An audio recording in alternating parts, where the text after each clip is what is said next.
Hi, everybody, and welcome to the latest episode of the Endless Celts Podcast, and welcome to our end of season review, a celebration show for Celtic Football Club after a fantastic season under Ange Postecoglou. And you can see I'm joined by almost a full panel, just missing Mr. Anthony Dunn. He's just obviously doing stuff, he's busy at the moment, but the guys with us, how you all feeling? Good, Good, mate. good, mate. Guten Tag, Stephen. Guten Tag. Few Frankfurters for my tea and looking forward to Champions League next year, unlike some teams. And I just want to say as well, big happy birthday to John. Happy birthday, big man. Happy birthday, bud. Happy birthday, Cheers, John. boys. Cheers. Still We're can't get singing. that I just bottle actually in. realised Still can't do it. Stella first sponsor the Champions League. No, it's... Oh, I don't know if that was a joke or no. I'm not even going to say Cheers, that. Alistair. mate. No, isn't it? I was just wondering, mate, because And- It's Heineken, I think.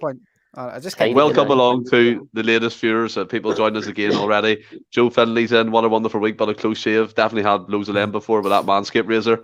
Tim Alloy, evening fellow. You know the word after that. And it'll be a better week if they get beat Scotland tomorrow by Hearts. A fantastic week it has been. Fantastic season. We'll get stuck right into it. William, come to yourself first. You were kind of on the Ange Postecoglou wagon before any of us. Described him as a big friendly giant. You had his pillow in your house, life-size version. We'll just crack straight into it. When he was announced the summer transfer window, the feeling into it was a massive, massive job, wasn't it? It was, mate. Matt, like bigger than that. What he's done since is he's worked miracles. Everybody was hung up on Mr. Howe in the summer. We all had our hearts set in it. All us in this pod had our hearts set in him coming in. Apart from Mystic Stephen in the corner. Called it. Mystic. Called it.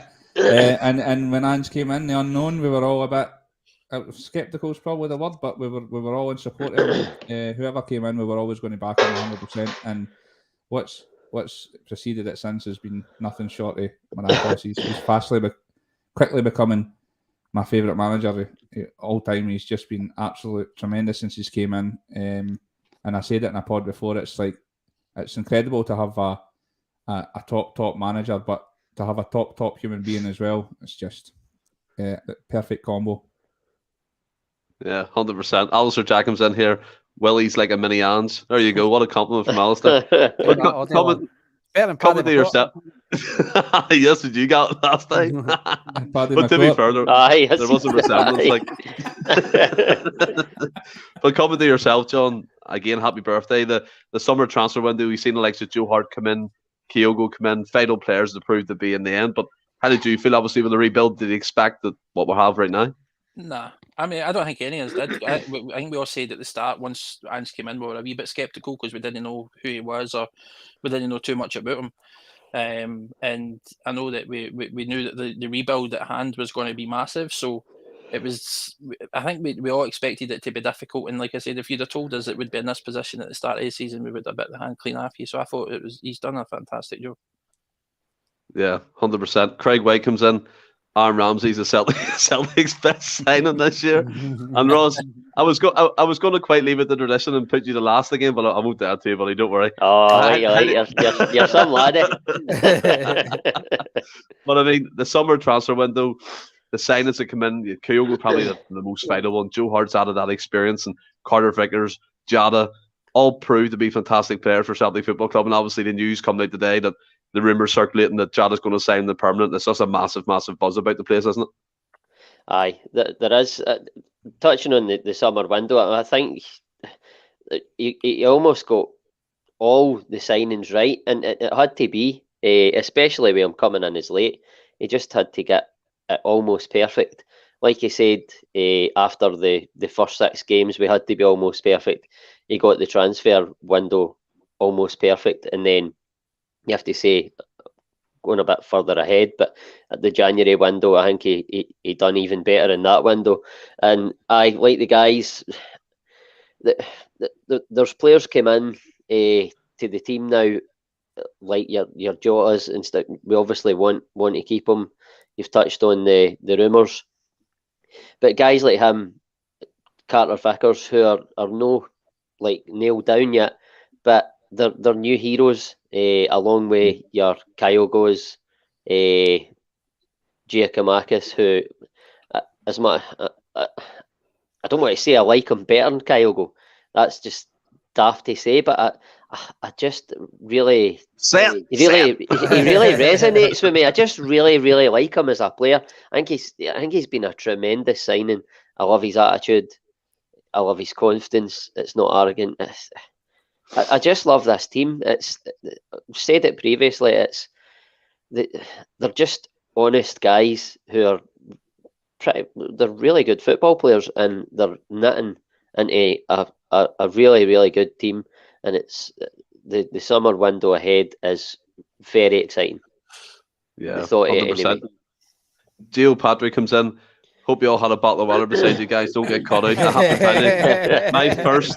This is quenching my first tonight. This is my choice of beverage, the Stella Art But coming to yourself, Franny, I will come to you all individually to kind of get your gauge on the best signing in your opinion so far. But what was your feeling? I mean, I was listening back to the end of season review we done last season, and I tell you what, see the buzz about this place this man's created. It's absolutely incredible. We were talking about last season about the terrible recruitment, the previous window, the board breaking down, everything was going wrong, but he's just come in and galvanised this club along with the new signings. Most definitely. Like, he's shut a lot of noise up in the background and got that connect back with the fans and stuff. And like in today's game with the money and stuff involved, it's hard to get that connection with players, but you feel like you're kind of connected to the players, like what Ross and Malone saying. It's like the proper human beings, the players, it seems. So you've got like favourite players again. That like last season, you were struggling to pick a favourite player really. So it's good to have that kind of feel again round about the place. And although Celtic as a big club should never have to do a rebuild, it's ridiculous, but it was just what he's managed to do with the turnaround in players. There's not many you can say if you actually look deeper into it and thought what you consider as signings, like, because I wouldn't consider like guys like McCarthy, even Joe Hart to an extent as an signing. But if you look at your Kyogos, your Giakoumakis, Maedas and things like that, you can tell they're his type of player. So it's to pick one of his bad ones. I don't think he's made a bad signing. He's made key signings like the 3 Japanese boys coming in at January as well. Just galvanized, just kicked us on that even a bit more and stuff. But it's a massive contrast for this time last season, Stephen, doing the end of the season review. So let's get into it. You know the mad thing about it all as well, right? And I don't want to harp on about how too much, right? But at the end of the season review, and at the start of the season, this was all we were banging on about was Eddie Howe. And if you believe the rumours, it was a big stickler. The whole thing was about his backroom staff. One man's came into our club, one man himself, no brought anybody with him, and he's turned around the whole club, not just the playing staff, the whole club from top to bottom. He's rebuilt a whole relationship with fans and the board again. He's made us all we didn't fall out of love, but he's made us all fall in love 20 times more than we did before with this club. And this man's just came over for the other side of the world himself and done that all himself. One man. It's incredible. Hanky loves it. Hanky loves it, Just the fact that it's on him.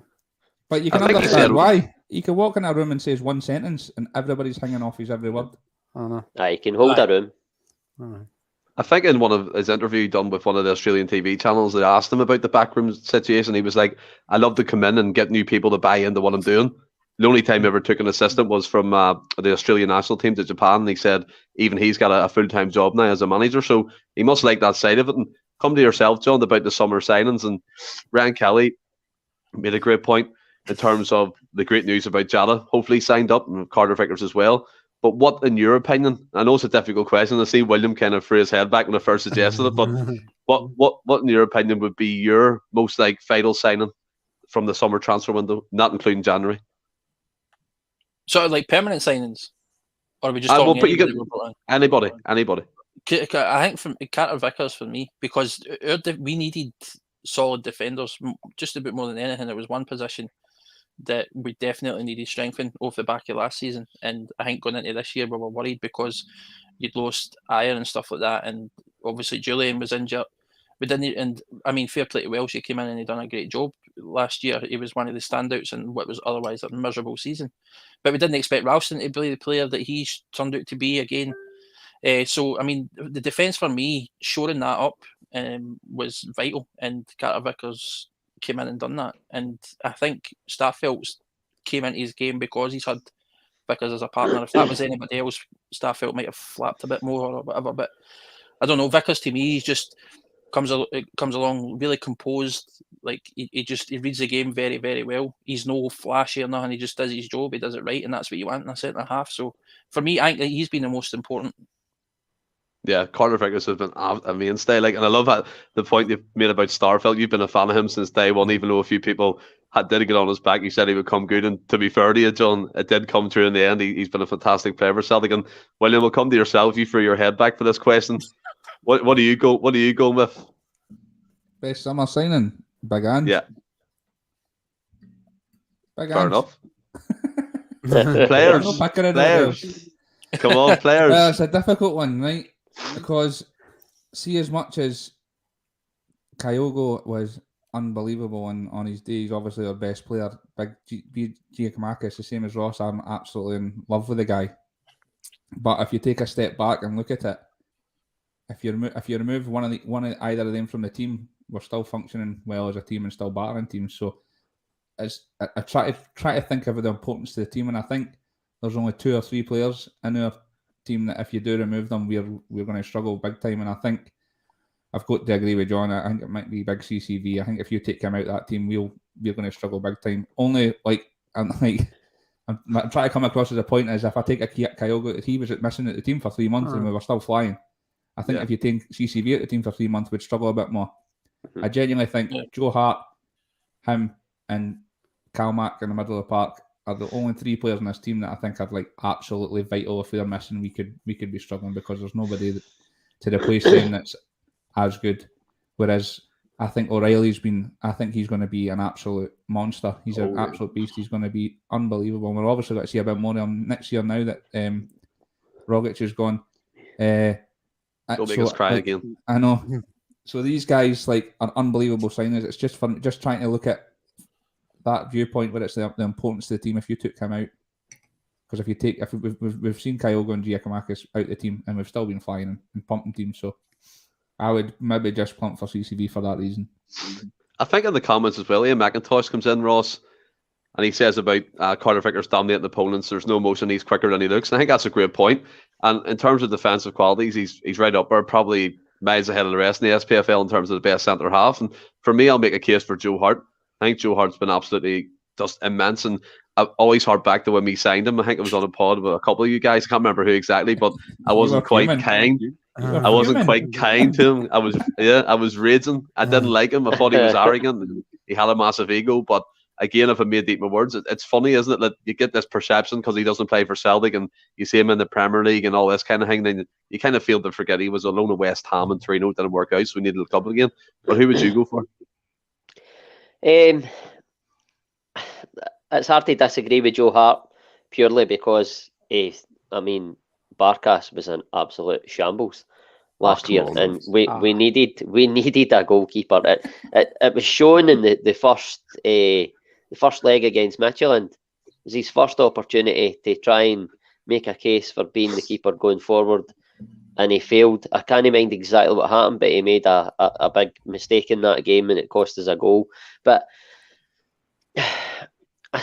I think we'll try and look at it I know you want to pick one, but in a season the collective, if you like, that's what Ange goes on about all the time. I think every player is important. Every signing has been massive to take us to where, because we were in such disarray last year that every player that's come in has done their bit. They've added to the team. They've contributed to this, culminating in us winning the league title. And I think you can only thank every player for that, because the manager, he's unbelievable, but he can only do so much. The players have to buy into what he's talking about, and they've done that no end. And I think the team as a whole have been outstanding all year. But I think if I was pushed to pick one, I would probably say, for sort of the amount of money we paid, the wages that he's taking, it has to be Joe Hart for me. And I love Carter Vickers. Like, I think he's a phenomenal defender. I think that he is probably our best defender since Van Dijk by some way. Ooh, good shout. That's easy. I think he's somebody had said Centre about half. aye. Centre half, aye. Oh, aye, absolutely, aye. But I think somebody had said in the comments, and I can't remember who it was, about he's faster than what he looks or whatever. And I would agree, he is faster than what he looks, but I've said it previously, his positioning is unbelievable. He's always in a position where he is slightly quick, but he doesn't need to be, because he's always that one step ahead, just with his positional play. Cheers, mate. Cheers, Cheers, Kenny. Kenny. Cheers, Kenny. That's But brilliant, I man. think to sum up, if I was pushed, I would probably go Joe Hart. Massive saves, this season, throughout the season. He's just been a colossus, and he's allowed Starfelt, the back four, if you like, to just play with that bit more confidence. I know there's been some hairy moments when you're, What's that? I don't know, it's It's just a the clapping clapping hands, is it? not? hands. Just clapping? Oh, is it? Aye. Take it, I Bob, think. take it. Oh, it's got the clap. I think. What the hell was I talking about there? Joe Hart. Joe Joe Hart. Aye, he's been. Egos. He- Talking about egos. He's just been outstanding throughout the whole season, and that's what I was saying. There's been some hairy moments trying to get up to speed with that, because Joe Hart's never been renowned for playing out for the back with his feet and that, but he's came into Celtic and he's bought into it like the rest of them, and he's doing his very, very best. Cheers, Gio. You can see the progression, eh? Aye, you For can. the whole back But- four. Well, It's this is incredible. what I was saying the other week. I can't mind, but people were saying like, "Oh, it's murder than playing out for the back like that, and it gives you a bloody heart attack and stuff." I can't mind the last time that Celtic lost a goal due to it. It does give you a heart attack, but name the last time they lost a goal to playing that way, You're right. because I can't think it. I mean, it So, started the and season. It's been a long time. And You do need in to reality, lay off what the we're- whole Barkas thing, by the way. See, when you mention Barkas in the 2 years, you're like, you're like that. It's like he's cheated on you, and you're like, you're better than him.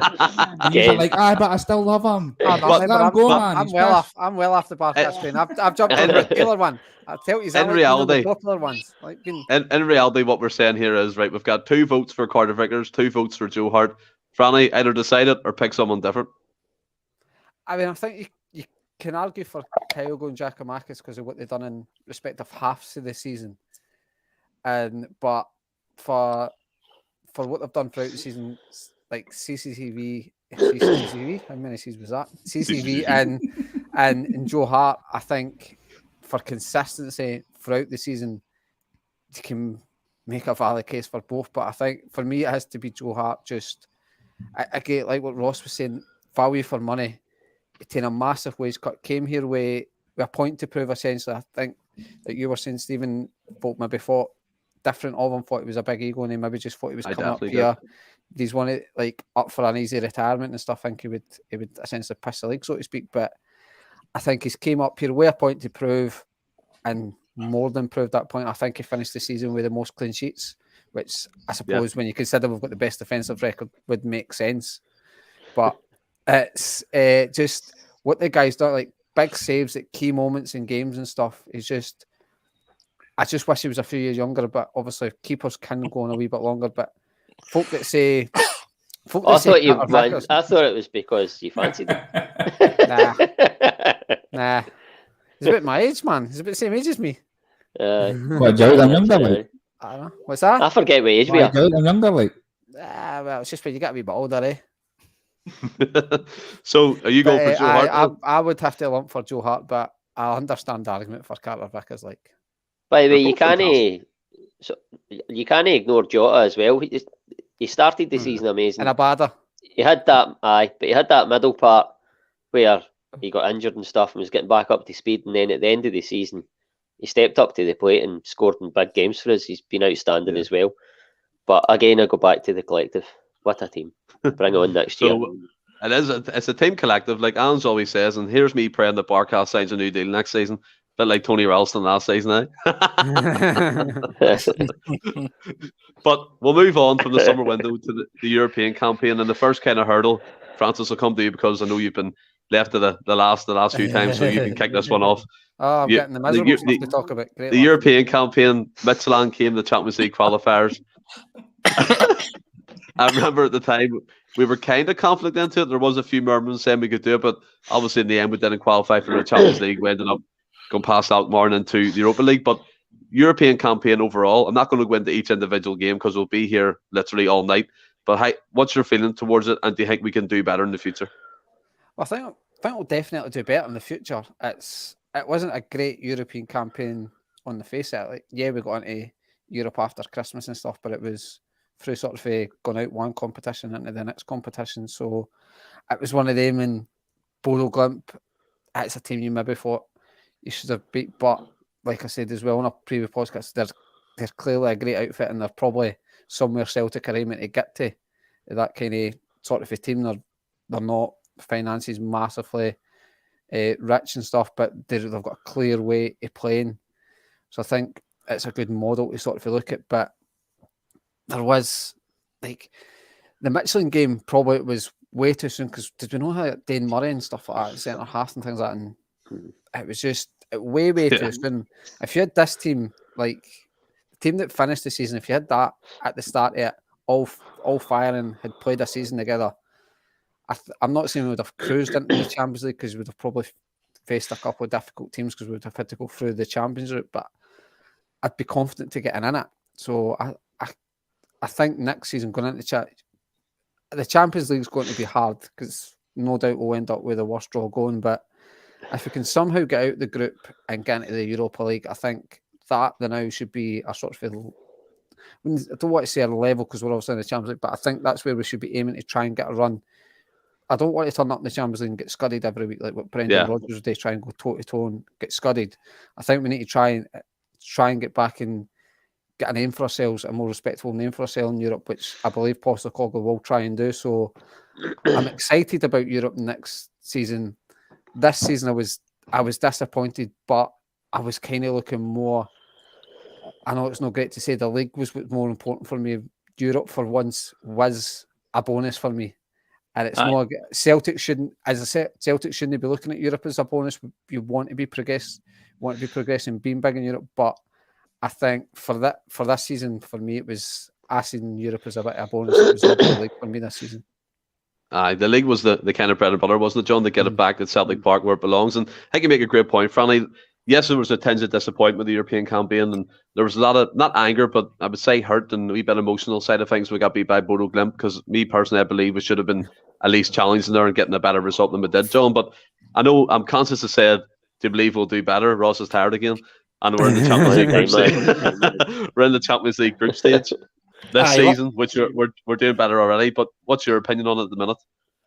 I mean, if you go right back to the very start of this season, when we were doing the podcast and that, I think we all collectively agreed, and we said that Europe would be a bonus. It was good being there and having that competition, but ultimately your focus is on building the team and performing to a respectable level in the league.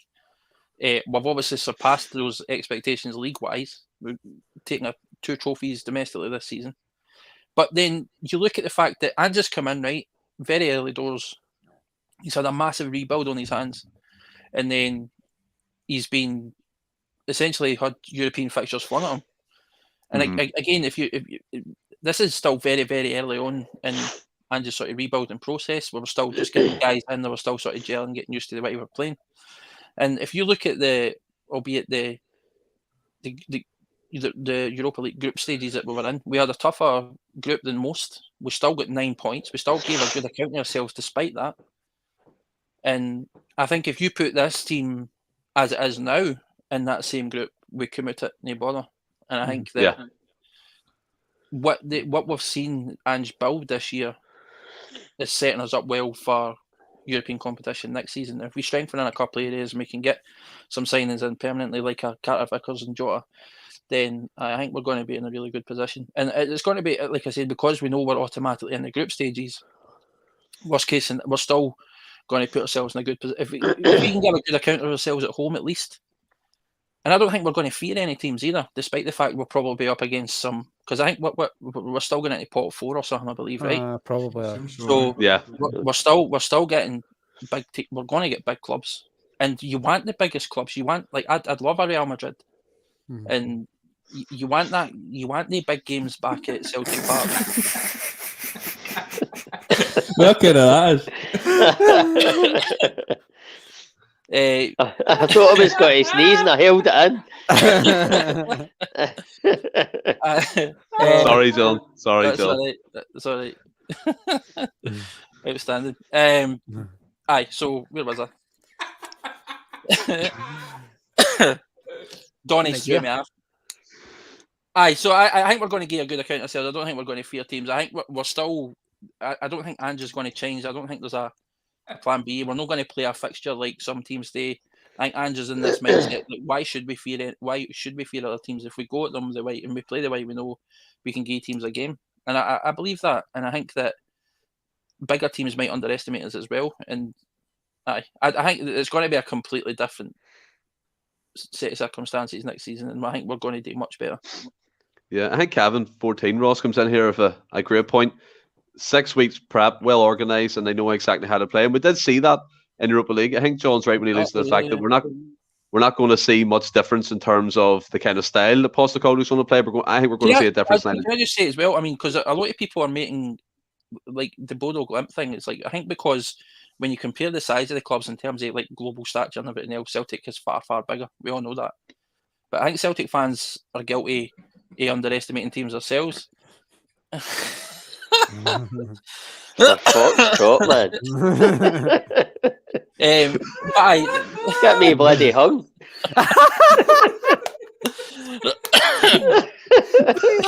Every time he blows his nose. Oh God. But the Bodo Glimt. Is it hot in here? Yeah, fuck it. Move on. Right, Ross, right. Kevin 14 came in and said that with 6 weeks prep and obviously the style implemented again, new signings coming in. Someone set up the comments here. Kevin again, if we played in Europe again now, we would go deep. What do you think? Well, I've said previously that I still worry slightly about the team because of the way we set up. I don't think teams will get after us more in Europe, and it's whether we can stand up to that. But you need to leave the Baker Lane, Ross. You need to. It's just itchy. I can't help it. It's itchy. I think that's a great point, Ross. That's a great point. I'll be very excited. Aye, absolutely. I don't know. It's hard to say. I think there's going to be other signings brought in the summer, obviously, and I think we do need to add to the team. And once we see who's kind of sort of been brought in, we can gauge it a bit better. But if you're looking at, if you just for talking's sake included Carter Vickers and Jota and the team for next season, and you were just going in with the team we've got now, then I think at Celtic Park, the way we're playing now, the confidence, I think we can give most teams a game at Celtic Park. And I don't know if it's just Ange Postecoglou. He has you believing. It's like, I don't know what the players must feel like, because at times I think to myself, you could take us to the quarterfinals of the Champions League, and I don't know why I think that, because every sinew in me. Get the fuck, man. Hey, fuck it.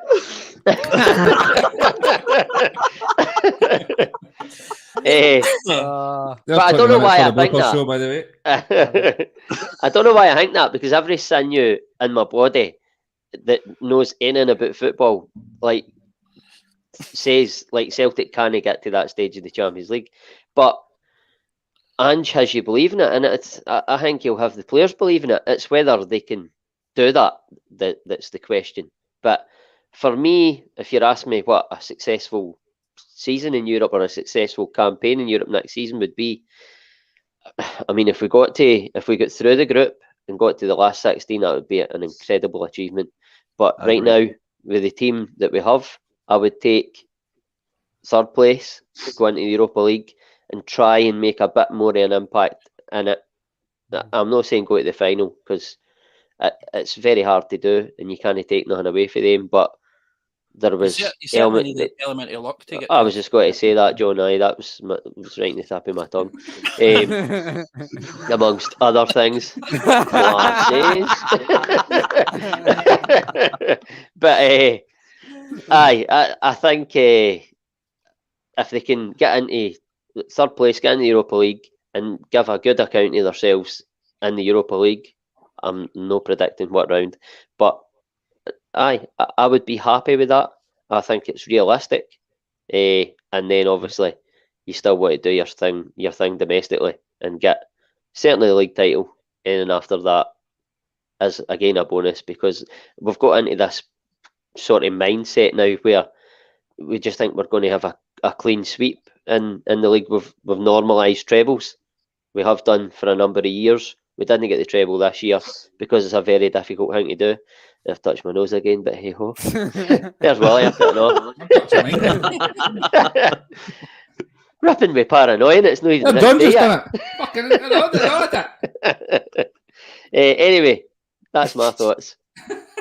I get what you mean. I think that is a realistic type of run in Europe to get far in the Europa League and obviously kind of put the club, as Francis said, the reputation back intact again. And when the Tim comes in here, William, I think this is a great point to kind of finish the European segment on. He says Rodgers had us playing good attacking football, a strong team, and we got thumped in the CL because he wouldn't change his tactics. Do you think that could be a concern if it's not tweaked, or are you just happy enough just being hands, just going for it? No, that's a great point. Great point, mate. Andrew's not going to change his tactics, so. But it's a totally different style to Brendan Rodgers. I'm hoping it's going to be successful, because Rodgers obviously wasn't successful. But totally different style. I reckon if we get at teams don't like being under pressure. I think that the European adventure this season wasn't as negative as everybody thinks. It was a massive transitional period we were at. Massive transitional period. When we were sitting, even in Europa League, we were scoring goals for fun. We scored like 2-3 goals per game. We were going at, I know every game finished 4-3 or 3-2 or getting beat, but we were going at teams, playing attractive football Angie's way. And I totally agree with the boys. We're a far more established side now. The squad of players is, I got a far better understanding of the way Ange wants to play football, and I think it's going to be effective. A few more additions to the club as well, and we're going to look even more. Pardon me. What? Did I miss something? No, I was ready to say something, and sorry, just went, oh, pardon me. I thought it sounded totally loud for me. You still need to get the mics off the thingy when you need to get something else so that nobody hears what you're saying. We're going to look more electric going forward, and the team at the back obviously looks far better than it did back then, because we're more established, more understanding of the way Ange wants to play. I've got nothing more than mega excitement for next season. This has become a fucking farce, this show, by the way. I'm putting in a transfer request. Any other Celtic pods out there that are looking at this Sunday? There's 20 minutes of your blooper show right there. Just take this last 20 minutes of this. Get a serious on. Fired at the weekend. So, to summarise, not that nobody's fucking listening. I'm listening. I'm listening, kid. Hail. Right. No, I've done the exact same as me when I was talking about it. Was just, you just get up, eh? Fuck it. Move on. I love how we've got to the end of the season, show and does give up. Just went rogue, like Party time. Just talking, he went, because like the it's been sealed, the league title, it's over, the race is run, and we're champions, and you're just like, just relax, man. Definitely. Well, let's talk about the league and the start of the league. Ross, will come back to you for this one. Bit of a shaky start, 3 defeats in the first 6 games. People starting to question Ange Postecoglou. But during that run, in terms of your own personal experience, how did you feel? Well, I mean, you never enjoy losing games. It's just you just want to win every game. It's what Celtic are all about. But for me, well, when Ange first got the job, right, I said throughout the I said throughout the summer before Eddie Howe basically shot the bed, I said that I believed that Celtic could still win the league because it's been done before in a short window where you've sort of rebuilt the team. And then when Eddie Howe didn't come, I thought, right, this is going to be really tough now. And then Ange comes in, you know nothing about him. You start to get that slight panic, but then he comes in and he does his first press conference, and right away I took to the guy straight away.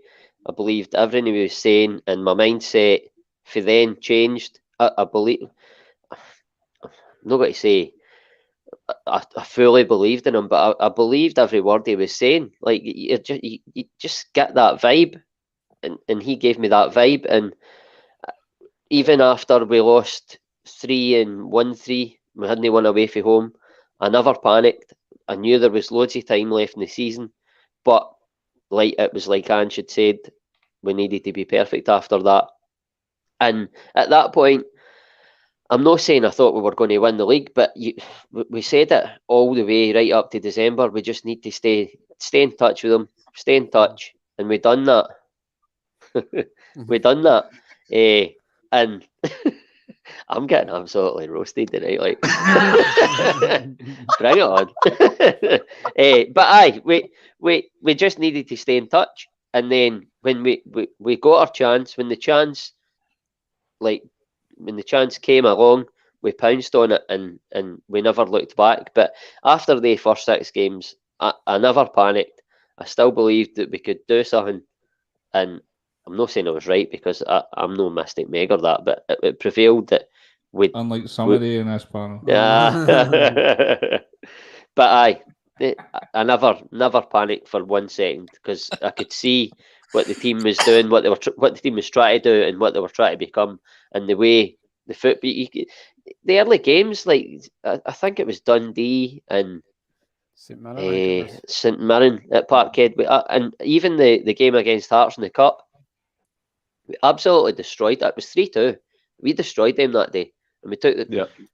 I don't even know if we took the foot off the gas. I think it was just we couldn't keep that tempo going, but we've now started to be able to do that further into the season. But just the way that was early in the season, I can mind being at that Hearts game and sitting talking to the guy next to me and saying, I love the way this team's playing football. It's so exciting, and he was in total agreement. Guys round about, everybody was like, you could just feel like it's great football what we're playing. And I'm the same as Willie. Like, Ange is quickly becoming my favourite, and he's not won as much trophies as other managers have, but he's early in his tenure. But it's just everything about the guy. He's becoming my favourite ever Celtic manager, and people aren't wrong when they say there's vibes of Jock Stein. Yeah, I think a lot of people have said that, and when it first came out, obviously people are kind of being like, ways up, but you kind of see that more and more as the season went on, especially William, as he kind of took the Celtic that connection, and I kind of alluded to it, and when we're doing the title kind of party podcast, and him and his family, do you know what I mean? His wife, his 2 kids, and he was going up I think it was Tom Rossie's kids, squeezing his cheeks and all. It was great to see. And Brian Muir comes in here, William, with a great point, saying, to be fair, Ange laid out from the get-go a clear picture, a clear structure, and a clear path to where he wants to go. The panty wetters hit the panic button after 6 games. Was it a question for you yourself, just to kind of remain calm and focus on the process, so to speak? Yeah, definitely. I feel like I always do. I feel like I'm the positive one on this.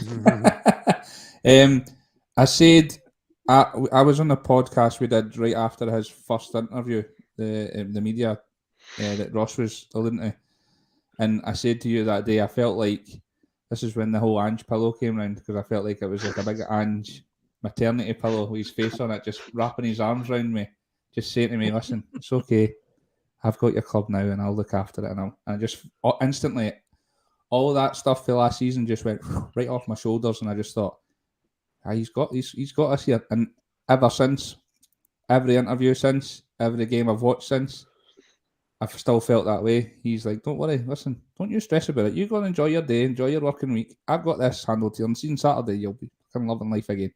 Don't you stress about it. I've got this. And that's brilliant. And ever since, like that comment is bang on. When we've had lows, he's came out and says, like, what are you talking about? I was just Rossing. This me being right again, eh, Borg?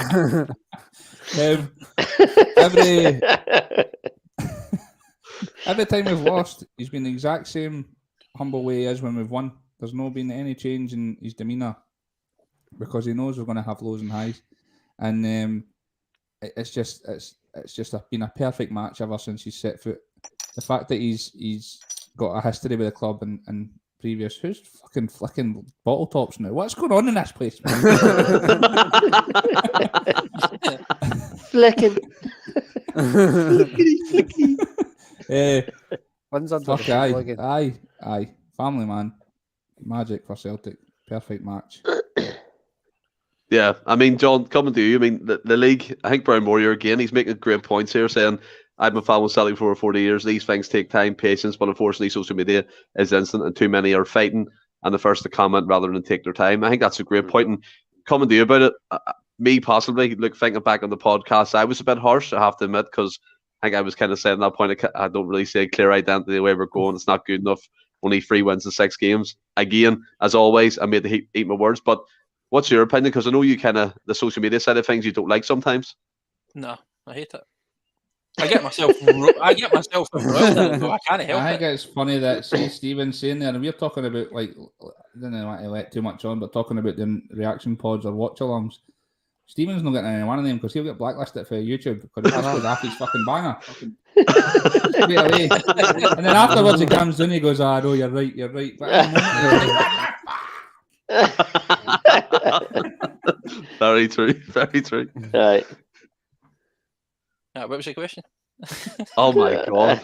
No, listen. I think social media. What social media has done is, like Brown Water says, people are too quick to then make comments, and it's given everybody the ability to just speak their mind instantly without giving it too much thought of that, right?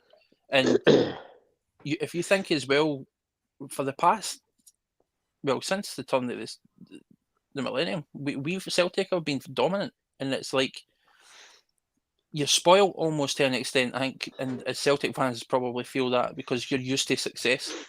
And we have this thing where it's the slightest bit of things start to turn on its head and things maybe didn't look so bright, then we're quick to sort of jump the gun. And social media harbours extreme knee-jerk point of view. Exactly. And people are quick to make judgment and say things. I mean, we've seen it all season. You see it about players as well. Like, just because, like, everybody was writing off Giacomakis straight away after he missed that penalty. Yeah. And everybody was on his back straight away. The guy had literally just... I can't do it still. He's just in the and you've got... If you go back to the start of the season, right, and like he's mentioned, that Ange, because he came in, he was relatively unknown. He was still in the rebuilding process. And at the start of the season, losing 3 games in 6, obviously, you're a bit concerned. You're worried because you're like, is this a sign that things are maybe going to take a lot longer than we maybe thought? Or is this a kind of trajectory that we're on? And is that going to be is that the theme that's going to be throughout the season? But we stuck by him, and I think he's proved to everybody that he's a world-class coach. And it's not just a case of his tactics and what he's sort of drilled into these players. This whole "we never stop" thing. For the very first, remember that training video that came out right at the start of the season, and he was mic'd up, and people were even laughing at him then, like, we never stop. And people were taking digs at him then. The Scottish media, who I fucking hate, were taking digs at him, or being continued to take digs at him. And He's shut everybody right up, and like I say, for all us who stuck by it, and it's like you've seen the sort of fruits of the work he's done. And by the way, the market, it's not just the fact that he's done it. Signing players is one thing, but getting people to play a certain way is another thing. But making players better, for me, that is the most important thing. If you can take players that are already within the setup and make them better, like Rodgers done it, and we know how good a coach Rodgers is. And the fact we've seen Ange do it, Calmax came on leaps and bounds, man. He's took it to whole new levels. Ralston he's like a new player himself. He's a new signing himself. He's been a revelation, and you can just see the guys that he's got run about him. He's moulding them into something, and he's bringing out their potential, and that for me is just as important as everything else that he's done. So, if the way things were and the way things are now, and the trajectory that we're on, exactly. It's everything that he's touching is turning to gold, and he's been absolutely incredible. And anybody who says otherwise is just not watched a single game of ours this season. Yeah, 100% agree with you, John. Some great points. And Franny, coming to you, you're sitting there like come on, come to me. Paul C comes in here saying, I lost belief when Lennon refused to walk, and Law treating us like mugs, compounded with how turning us. I was wondering, where do we go from here? What a transformation on the Rands. Start of the season shaky, but again, the process does take over, didn't it? It was one of the ones, Stephen, you either believed in the process or you didn't believe in the process. But I think the fickleness of a football fan was showed a lot at the start of the season, how it was a new team. We were all saying it was like a rebuild and stuff, but then you get a couple of bad results, and you weren't willing to accept it being a rebuild. It was just this is not good enough and stuff. But like I was similar to the guy. Like I was probably ignorant to Ange and just didn't believe. I was like, what's the point in, like, it was not what's the point. I wasn't confident in Ange. Then obviously after his first interview, I kind of sort of started hanging on every word with him. And so I kind of went a wee bit barcast with him, where it was like, didn't matter what he's doing, I was always believing in him. I was always thinking barcast, love it. I kind of went that way with him, but at least Ange kind of backed up with his. I was barcast at team meeting nearly 3 games left to jump off the train, but it was one of the ones where you were winning. With the games you were winning, you could see there was a way you wanted to play, and it was an exciting way to play. So it was like you were just sitting there going, we just need to see this through. Like the boy said, get to Christmas, hopefully still be in touch. Then he's got another transfer window to bring some more guys in. It was all about just being in touch, just stick by him, and he's shown that. So it's exciting times ahead, Stephen, just to see what's going to happen with this guy in charge of the club. Yeah, it's actually immense. See what you're saying, Franny was saying there about identity. Like, I look at it, right, and I try and think Celtic managers down, well, say Martin O'Neill, right, for talking sake. But you look at Martin O'Neill, you look at Brendan Rodgers, you look at Gordon Strachan, all these guys, they were good managers for Celtic. But you never fully, like, so this is the way we're going to play and we're going to stick to it and that's it. It was never ever like that. They did adapt, and that's good as well. But the game's moved on, and I look around like sort of world football now, and you look at, and I'm not saying he's as good as these guys, right? Not for a second, but I'm just doing a comparison of identities. You look at Klopp, you look at Guardiola. These two guys have got a clear identity how they want to play, and they never ever change for it, not once, because they believe it. And obviously they've got world class players as well, which helps. But even like Pep's Barcelona team, it was a clear identity in how they wanted to play, and they never changed for it.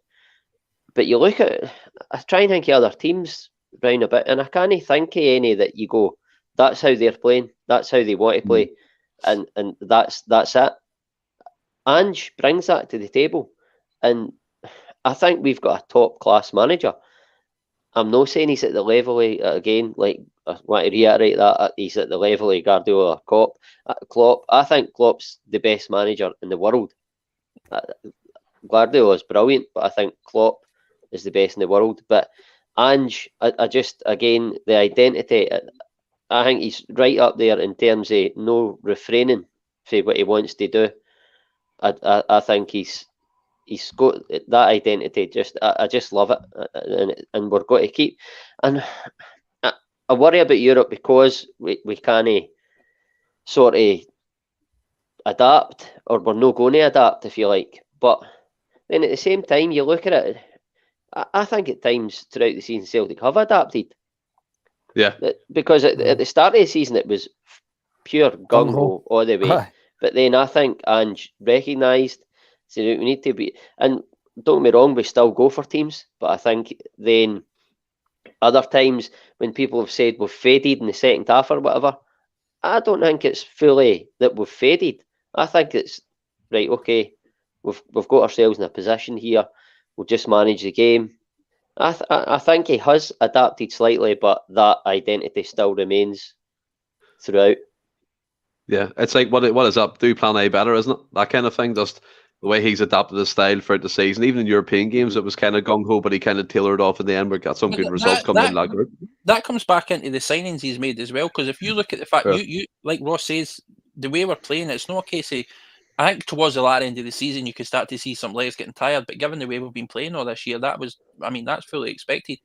But what I love about Ange as well is the players that he's recruiting aren't just like he's 2 steps ahead, 1 step ahead, 3 steps ahead, whatever the case is. Because you've now got players or the park who you can take them off and replace them with somebody with fresh legs who's able to do the same job at the same level. And it's like we say, it's like when Kyogo got injured, Giakoumakis stepped in. He's been phenomenal. And you can start either one of them and you trust both of them are going to score goals. There's no case of we're playing somebody who's going to be kind of half the boil or he's not going to score or whatever the case is. But that front three, that front line, you've got Jota who can play left. If he signs, he can play right. You've got Maeda, Kyogo. They can all play across that front three. And he's able to rotate and switch them. I've said it a number of times. The depth in the team that he's brought in, and the fact that that's what's exciting as well coming into this. Take that. Cheers, Tim Alloy. Take that all day. Brilliant, Tim Alloy, love it. Cheers, what's exciting is coming into this and a new transfer window and that, and we've already made comment on Lowell Sun, but then his network of contacts that he has, the players that are going to be available to us with the extra money that's coming. Ange is potentially going to be building. We could field an entire separate 11 and still be extremely competitive at this point, and that's what's exciting for me because we know compared to where we were last year was just absolutely mental. Somebody says in the comments, you players out of position, you Calmack in defence, people all over the place. He didn't know where to play them. There was no sort of structure. There was no. You weren't showing confidence in somebody being able to do a particular job when you had options available, and it's one of the biggest things is definitely that for me for Ange.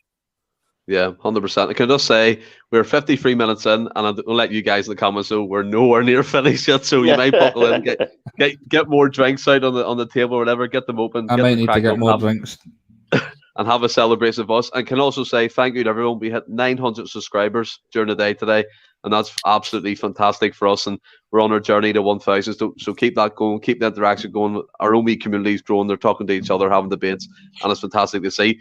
Now, I was going to touch upon more games, but obviously we'll kind of fast forward past the Derby defeat that was covered kind of under the first 3 games and stuff like that. We remained October undefeated, which was fantastic. The Livingston game, when we drew 0 each, Giakoumakis missed that penalty. I want to kind of touch on that. And I'll come to yourself, Francis, first. Another missable game. Great laugh. No. Well played, but the significance of the game, that's what I'm saying. That result, the Celtic fans were not up in arms, but Giakoumakis was getting criticised. The team was getting criticised. Did you kind of feel the worst for the league title then? I'm not too, because it was still early enough and you weren't way behind in the league, Stephen. Yeah, it was a decent, by accounts, it wasn't a great performance. And you got a penalty out of nothing right the death to actually to get something out of the game. And I think the nature of Giakoumakis' penalty maybe frustrated a lot of folks. It was sort of lazy, sort of Berbatov style the way he hit it. Aaron Ramsey-esque. By the way, it was Aaron Ramsey-esque. He hit that so lazy. Carson, I don't know why you're ducking the camera faces this way. Andy Lane. And it was a lazy hit penalty, but this was a guy I think had scored around about 10 penalties the season before or something. He'd scored a fair few penalties the season before, so it was a guy that was obviously clearly confident over the ball, but it was just one of the ones. He shouldn't know when Juranovic, because Juranovic was still on the park at this point, eh? Aye. There was a big king in the pod after that talking about it, because we were like, he's a penalty taker, but then Ange said afterwards that no, when Gio's on the park, he's the penalty taker. And I think that's great for Ange. It just shows a level of the character that Ange is. He's taking the pressure right off of Giakoumakis. It's like, this was my choice. It wasn't an on the field sort of face spur of the moment type thing. This was my choice. If Giakoumakis was on, he's taking the penalty. So, and I think without sort of remembering back, I'm not trying to go to say I didn't write Giakoumakis off with them, but because I possibly did. Just again, you probably didn't. Then 2 seconds later, you didn't. Just the fickleness of a football fan. It's just what you do. I remember back. I can remember thinking you and Stephen were really, really harsh on him. I possibly was, and it's just it seems to be the nature for me and Stephen, whoever we write after the day well. So, and that's why I come to you first for the horrible stuff. Aye, but still. But I think it was, in hindsight, it looks like a pivotal moment, because I think more because of Ange's interview after it, where he said we need a near perfect season from here on in. I think it was that game, after that game, he said that statement, and apart from a few draws after that, we had a perfect season. So I think the Livingston game's pivotal just simply for Ange's comment after it. Doesn't happen here, Danny boy. Does not surprise me, mate. Please, guys, when you go into that podcast, behave. You're representing the club. But I mean, Franny, you made some great points, and William, you're 100% right. Me and Francis. Sorry, before you go on, John, are we kidding? It's your birthday, but then you go mental here, right? Nah, I just want to answer, Kevin. Everything should be up to date now, mate. I don't know. 100%. John was being a lazy bastard. Let's be honest with each other here, John. Franny's 2 unfiltered Stellars down. Fighting heads on. Unfiltered Stellars lethal, by the way. Gives you confidence like nothing else. I can with his off style. Fucking attacked right after. I was trying to be nice. We're all bit honest there. Let's not try and pretend. Listen, I apologise for people who listen out with YouTube on like any other platforms, because I haven't updated it in a wee while. It should be fully up to date now, and it will be going forward. This one will be up tonight. But Can I promise things that you can't keep up to, John? It'll be fine. It'll be William, when it's up. You're 100% right. Me and Franny in that next pod, we went in 2-footed, and Giakoumakis. The result was a bad result, in all honesty. Obviously, you're thinking back then, the league title was still up for grabs, and I remember we were 6 points behind at that point, was it? Something like that. Have a good holiday, Lanky. Sorry. Who were you talking to, Steve? William. He's meant to answer me, but he didn't. I can't mind. But that game, that penalty kick. Did you think? You had the quiz and you didn't even count what the last points total was, and you're wanting me to know how many we were behind in fucking October. But that game, how did you feel? How did you feel? Come on. I was, you know me, I'm positive, man. I was just like, and by the way, that I was on the pod that we used to, I think that, and getting increasingly frustrated because I thought we played brilliant that game. We could have scored a barrel of goals. Livy were just defended with everything they had, and they had a game plan and executed it to perfection. And it was just one of the games where we could have played for another hour and we weren't going to score. Move on. What happened after that? We just pumped everybody. Just believe in Ange, man. Very true. That's the end of the podcast, folks. Thanks for joining us. I'm just going to mute my mic until you want to talk about the Scottish Cup game with Rangers beat us, all right? But Ross, I mean, you do look back in the games, and we're going to obviously touch upon some like turning points like Dingwall and Ralston's 97-minute winner and stuff. But looking back in that game, it was a messy result. The reaction again on social media was over the top. Me including, I'm not going to lie, I'm a bit off the cuff, and William's 100% right. My reactions when we get a terrible result is quite hitting the roof, like, and takes me a couple of days to calm down. But in that game for you, you're on a pitch on the pitch. Giakoumakis on the pitch. Maybe the wrong choice there, wasn't it? Well, I remember I missed the start of that game. I'm sure it was a Saturday. I was working the Saturday, and I came back and it wasn't far. Oh, how we doing, Phil? Though. But I came back from work and sat down to it, and after about 10 minutes, I'm looking at it saying to myself, "This has got to be one of the games." Livy are just, we've broke the duck now, obviously, but we were going through that period where we just couldn't get a result against them, or a win. And when Giakoumakis hits that penalty, I was furious. I thought, because it was a penalty. I remember.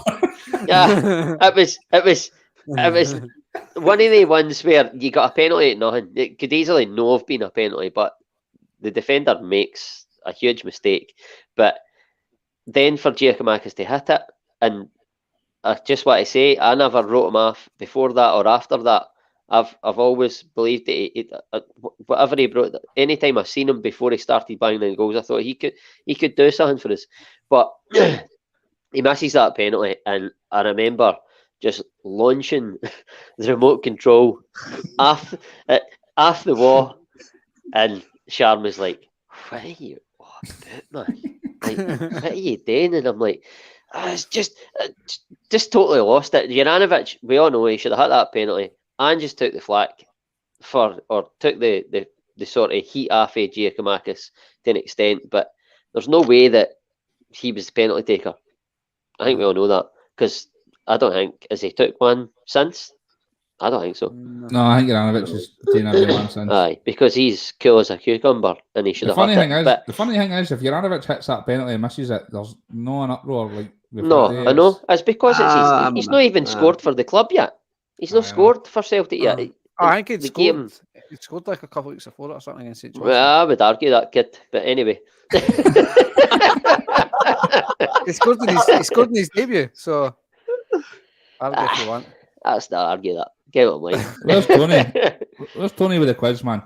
No. But he'd be like, well, actually, he scored in the 34th minute of the deflected off the Albert kid. And in fact, it was the first goal since 1982 that we scored from the 31st minute in that corner of the stand. That's just some review, by the way. The other podcast is reviewing a season like this. Oh, man. We are reviewing it. What the fuck was I talking about? That's another one review. Aye. I'm not being here, man. Fuck. We love you, Tony. Aye. But John, I mean, Ross covered it, forgot it, doesn't know what he was talking about. No. So at that point, when he misses that penalty, I've lost the plot. But I still, when the dust kind of settled a wee bit, I still believed that we weren't out of the title race. But that weekend, I'm pretty sure, if memory serves me right, that I'm sure Rangers dropped points that weekend, and I was saying I was saying like these are the moments we have to capitalise on because we're behind, and we didn't that weekend, and it brought an element of doubt into your head. But I still believed. Holy rip! God, man. I still believe that I still believe that we were in the title race, but we had to cap. Make a break. Like at the end of the season, if you lose by 2 points, you're looking at these sort of fixtures. And of course, you are. I think we said that at the time. Aye. Yeah, and John, I mean, this is a great point from Kevin 14, kind of alluding to that. Hand on my heart can say I've been 100% behind Taylor, Starfelt, and GG all season. Now, after that penalty miss in that game against Livingston, can you say the same? No. I've not been behind Taylor all season. And Giakoumakis. I back Giakoumakis. I don't think we were ever on his back after that Livingston penalty thing. And like I said earlier, he was only just. Do you know what I mean? Like it just admitted it. Aye, he came on, he took a penalty, he missed it. That's it. People go on his back, and it happens, man. So the best players miss penalties sometimes. It doesn't. See if it had been in the first minute of the game and he missed it, and you probably wouldn't have been as angry. But because it was the last minute and it was 0-0, Aye, he shouldn't have hit the penalty. I think that's where the anger stemmed from. But sorry to cut in there, John. On you go, kid. but The floor you're is right. yours. Thank you. No, but I mean, you're right, and you make a good point. I think that there was just an element of frustration that crept in, and people were jumping on his back. But that's what when we talk about, there's an element of fickleness within the fan base, and we're quick to judge and we're quick to jump on people's back, and it's a case of like we need to be patient. It wasn't a great result coming out of that as we a draw. We'd obviously. We failed to get the points that we needed or we were looking for, and it could have been a turning point in the season. But again, you have to have faith in the team, and like you said, as long as you're within touching distance, and as long as you're still being competitive, you're still in with a chance. And we knew that there was still a long way to go in the season at that point. There's still the potential for them to drop points. We still had to play them a number of times, so we could have clawed it back. I think it was too quick to be making judgments and stuff like that. But aye, it just goes to show, though, like I said, again, that was a little bit earlier in the whole Ange sort of revolution, the way we're changing, the way we're playing. Teams were setting up purposely and just sitting back. Teams are coming, playing us now, and they're happy to go away with a draw. They're playing for a draw. They're no, many of them looking to win. They'll catch us. They'll hit us on the counter if they see an opportunity, but they don't. I think if they play us and they come away with a point, that it's a good result for them. And teams don't want to open up the back against us because we'll punish them, and we've proven it, we've shown it. And we're going to see the same next season. It's going to be tough. We're going to go to places like Dingwall. We're going to go to places like Livingston. We're going to see them sort of defend. They're going to be compact. They're going to be tight. They're going to. We just need to just keep doing what we're doing, applying pressure, and the goal will eventually come. Sometimes it will. Sometimes it won't. Like Ross said it earlier, it's like you could have played that game for another hour and we would never have scored. Teams have their days. Some days you can't win. Like I know we had an invincible season on the road. I was going to say you can't win them all, but you can. I didn't win every game that season. It's just a case. I meant domestically. Bye. You get the point I'm trying to make. We all do. Just Franny being a knob. But I mean, you look at our record though. I mean, since the first 3 losses, we went on an unbeaten run. It's like we might have dropped points in a couple of draws because teams defended really well against us and we couldn't break them down. Or 90 minutes, that's going to happen from time to time. But for the majority, you're looking at it, you're going, right, well, we've still no lost a game in 33, 34, whatever, how many games it was. Yeah. And that's the difference. And you've seen that. As long as we're doing our job and we continue to do our job, then we'll be fine. Yeah, 100% agree. And we all know we kind of had to remain perfect after that result. 31, 32 domestic games unbeaten. We finished at the season. And Francis, I'll come to yourself with a bit of brightness in the day here. The first trophy we lifted on the Rans Postecoglou was the Scottish League Cup 2-1 victory against Hibs. Come on, let's feel it. The relief from last season, the atmosphere, the fans, the players, the magician Kyogo. The floor is yours, big man. I can't bear to talk about that game, Stephen. I want to talk about it.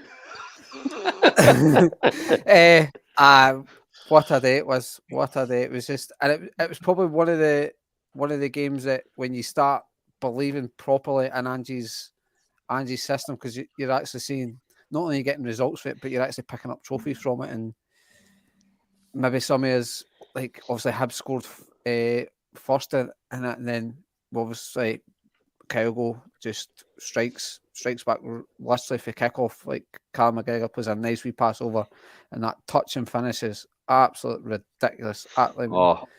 So good. Like 2 goals in a cup final. Like I'm trying to think of cup finals, just not even just Celtic, but 2 goals that were so good in a cup final.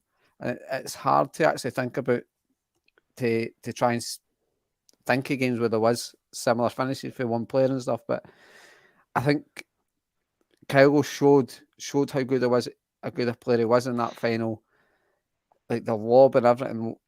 Just to take it was an early taking the free kick early, and he just lobbed it over the keeper. And it showed similarities to sort of Wim Janssen's season, how we were going through a sort of a sticky sort of patch just to kind of we're staying in touch with Rangers, and obviously we got to a cup final, and then winning a cup final early on in the season, you get that buzz about winning a trophy and stuff, and it just helps you kick on for the season, because the players are probably sitting going, I really like this winning the cup and stuff. Or I want to get more of this, and yeah, it was just an absolutely great day, and I had a very sore head the next day at work. I think we all did. We were all kind of on the sauce that day. And William, I think it's a fair point to hear that cooking with Chef Dia, again, pronunciation, for whatever. God's sake. Bloody die, come on. You fucking die every time you read, man. Sorry, Stephen. On you go. You say it right. 2 great goals, and he wasn't even fully fit. Kyogo, the team was kind of, we were running empty on that December period, but we managed again, like champions do, to put a bit of silverware in the cabinet. He wasn't even. He said he wasn't fully fit, and it's just the 2 goals were just exceptional. For us to go from like properly deflated in a matter of seconds. Cooking with Chef, yeah. Say. Chef died. Sorry, bud. Slaughtered by a Higler, you know. Say he's you. 3 letters, Stephen, and you still fucked it. Again. You actually just switched 2 letters about. Did you go cockeyed when you start reading them?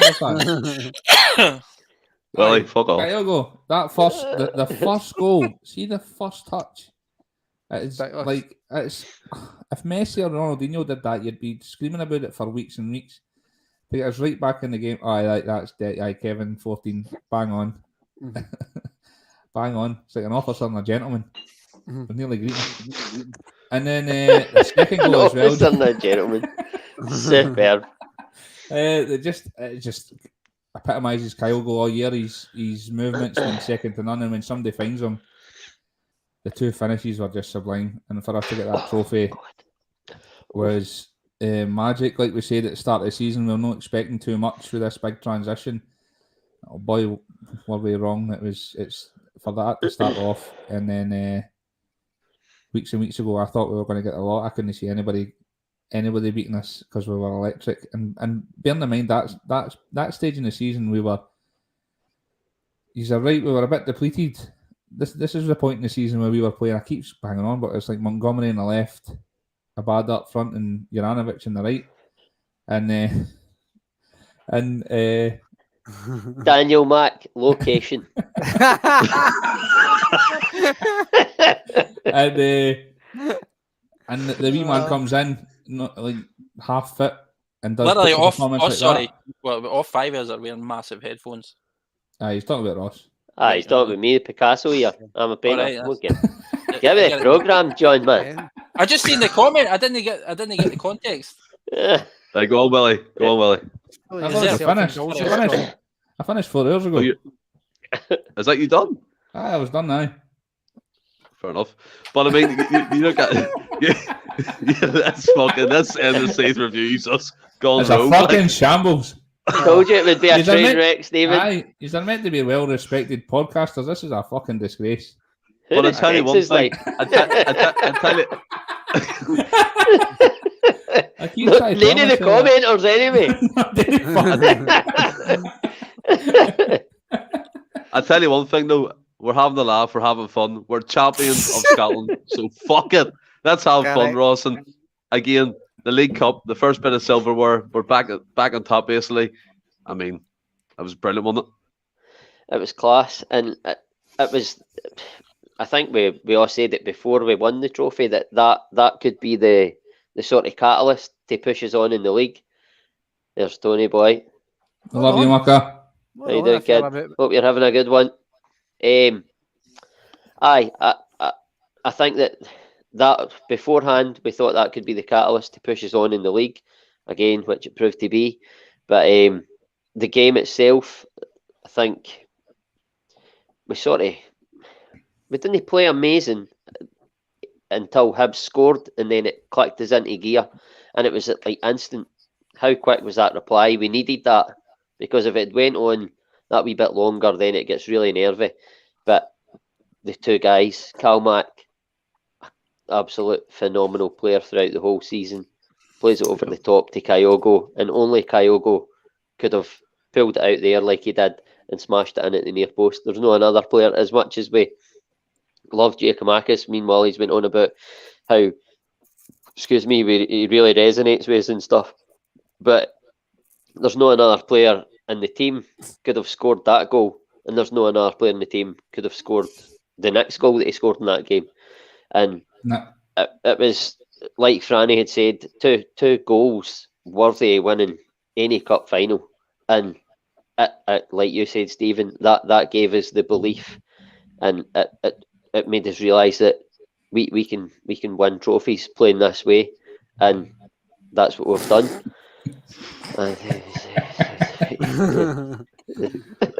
I know this is gone all rogue, but someone has an echo. Just letting you know.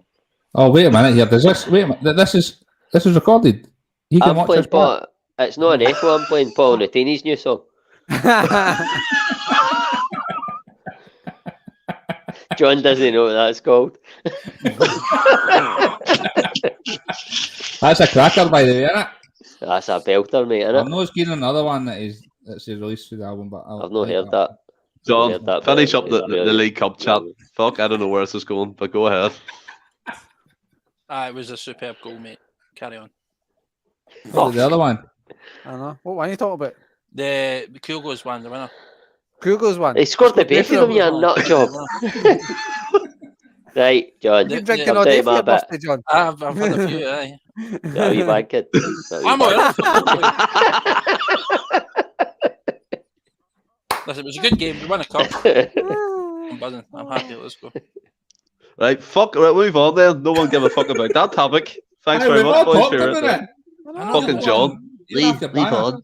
You want me to just repeat the same thing the four other ones? No, right. No, you can think outside the box. Exactly, Ross. A bit of fucking creative thinking doesn't go amiss. Talk about how epic the scenes were with the smoke and Kyogo, and he's just a legend, and he's made for days like that, and that background when he scored that goal and the pyros, and it's all dark with the smoke and that. It was unbelievable. It was just biblical, man. Ross, he doesn't just paint houses, he paints pictures in your mind. Oh. Right. January transfer window. I'm not finished yet, Stephen. I mean, Nah, I'm only kidding there. What about the kit? There you go. That green number is quality, isn't it? What's that? What about the kit? It's decent kid, aye. Where is he? Daniel. Not a chance for wrapping it up. We've still got a long way to go, so you're sitting there, buddy. But coming to you, John. January transfer window. January transfer window. I don't have a fucking clue what's going on. I don't know what John said. Neither. Is the cat house like a... up, lads. Is the cat house like a... Fuck this. Is the cat house like a golf nightclub or something? I feel like I'm in an episode of fucking SpongeBob SquarePants, by the way. This is fucking nuts. Right, come on, Stephen. Start hosting. Right, John, you got to listen and not cut through people. Fucking hell. Right, January transfer window. Right, brilliant window for Celtic. Right, Maida, Edogutse, Hatate. Did they make a final kind of contribution for the season in the league? O'Reilly. You cut it. O'Reilly, yes. I see. Aye. I think the January window was, but I mean, you could say that was a turning point in the season, because you brought in extra guys, you strengthened in certain areas, and you got fresh legs, which I think at that point we were needing. There was right. Fucking hell! Stop bringing the comments up. I'm getting a complex. Right. So I thought January was a turning point. I think we made some fantastic signings. Getting the say Maida and O'Reilly and I think O'Reilly, like we said earlier on, with Roderick being away, I think it was William that mentioned that he's going to be absolutely incredible for us, and I think we're really going to see him come into his own with a few seasons under his belt. Same way the Japanese boys as well, Maeda. And I mean, because we have to, they've been working their ass off when they came in, and they've done a full season in Japan, and then come here and done either a full season, half season Japan, full season here, or vice versa. And I think with a wee bit of rest under their legs and coming back, we're going to see them hit another gear entirely. But I think that January was a very important window, and if it wasn't for the extra guys we brought in, then I don't think we'd be in the position that we're in at the minute. Yeah, 100% agree. And I think, Franny, somewhere today I seen it was an article. I think Celts are here saying that Postecoglou knew that Roderick was leaving in January. Obviously, nothing was disclosed then in terms of like media outlets or Celtic themselves confirming it. He's brought in O'Reilly, as John said, a full season under his belt. He's going to be a fantastic addition. Hatate when he gets a rest. Dan Orlowitz, who we had on for Sunday Live, waxed lyrical about him again, saying he has like the highest ceiling out of all the Japanese players. The signings that we made in January, vital in the league, but vital going forward. Oh, 100%, Steve, because it was just the 4 boys, they gave us that wee sort of a kick to keep going and just injected some more sort of like a bit of energy in the team and stuff. And obviously it's not really worked out for Adeguchi yet, but I mean, he was obviously got a bit of an injury, and it's the midfield three between it was Kalmak, Katati, and O'Reilly or Rogic. So it was hard to sort Adeguchi in, and obviously Beaton having a good season as well. But Maeda, he had I wouldn't say he had a tricky start, but he had a funny start in the sense that he seemed to find it was as if he was trying to sort of find his feet, get used to the league, but he was still scoring goals or assisting. He was still contributing, and he just seemed to go out in that left. And then a couple of weeks later, it was like, this guy's absolutely frightening. And you actually just really actually seen what he was actually all about when he got out in a position, because it was kind of played through the middle, I think, out of necessity as well, because you wouldn't want to put too much on Giacomakis, because obviously Kyogo was still not coming back, but so you only really had Giacomakis, so you wouldn't want to put too much on him. But as soon as he went out left, it was absolutely ridiculous. And Hatate has sort of the first 4 or 5 games, so if he was playing on adrenaline, because like the Hearts game, he was absolutely the Hibs game, it was ridiculous. The Hearts game was really good. The Rangers game, it was brilliant. And equally, O'Reilly, he was brilliant in that game. But I mean, obviously we were meant to be signing that Australian boy Riley McGree and stuff. So John, he's not noticed because he's on it. I know. John. Well, John. I can hear you. I'm listening. But look at the screen. Look at the screen. Steven's in the comment. I saw the comment. But I'm replying to a very important text. Sorry. What a blessing in disguise was it's shown that Riley McGree knocking us back, and we've just instantly went for Matt O'Reilly. That's a great point, mate. 100% Franny. What a blessing in disguise that is. And I mean, I know Willie will probably, I know he's just agreeing with me, but would disagree with me here, but he's also the best looking in the team as well. So it's not. One of them. Aye, he is. One of them. We've signed a really good looking Mere to me, Matt. The January signings, they gave us just that wee kick just to keep going. Keep going with the work.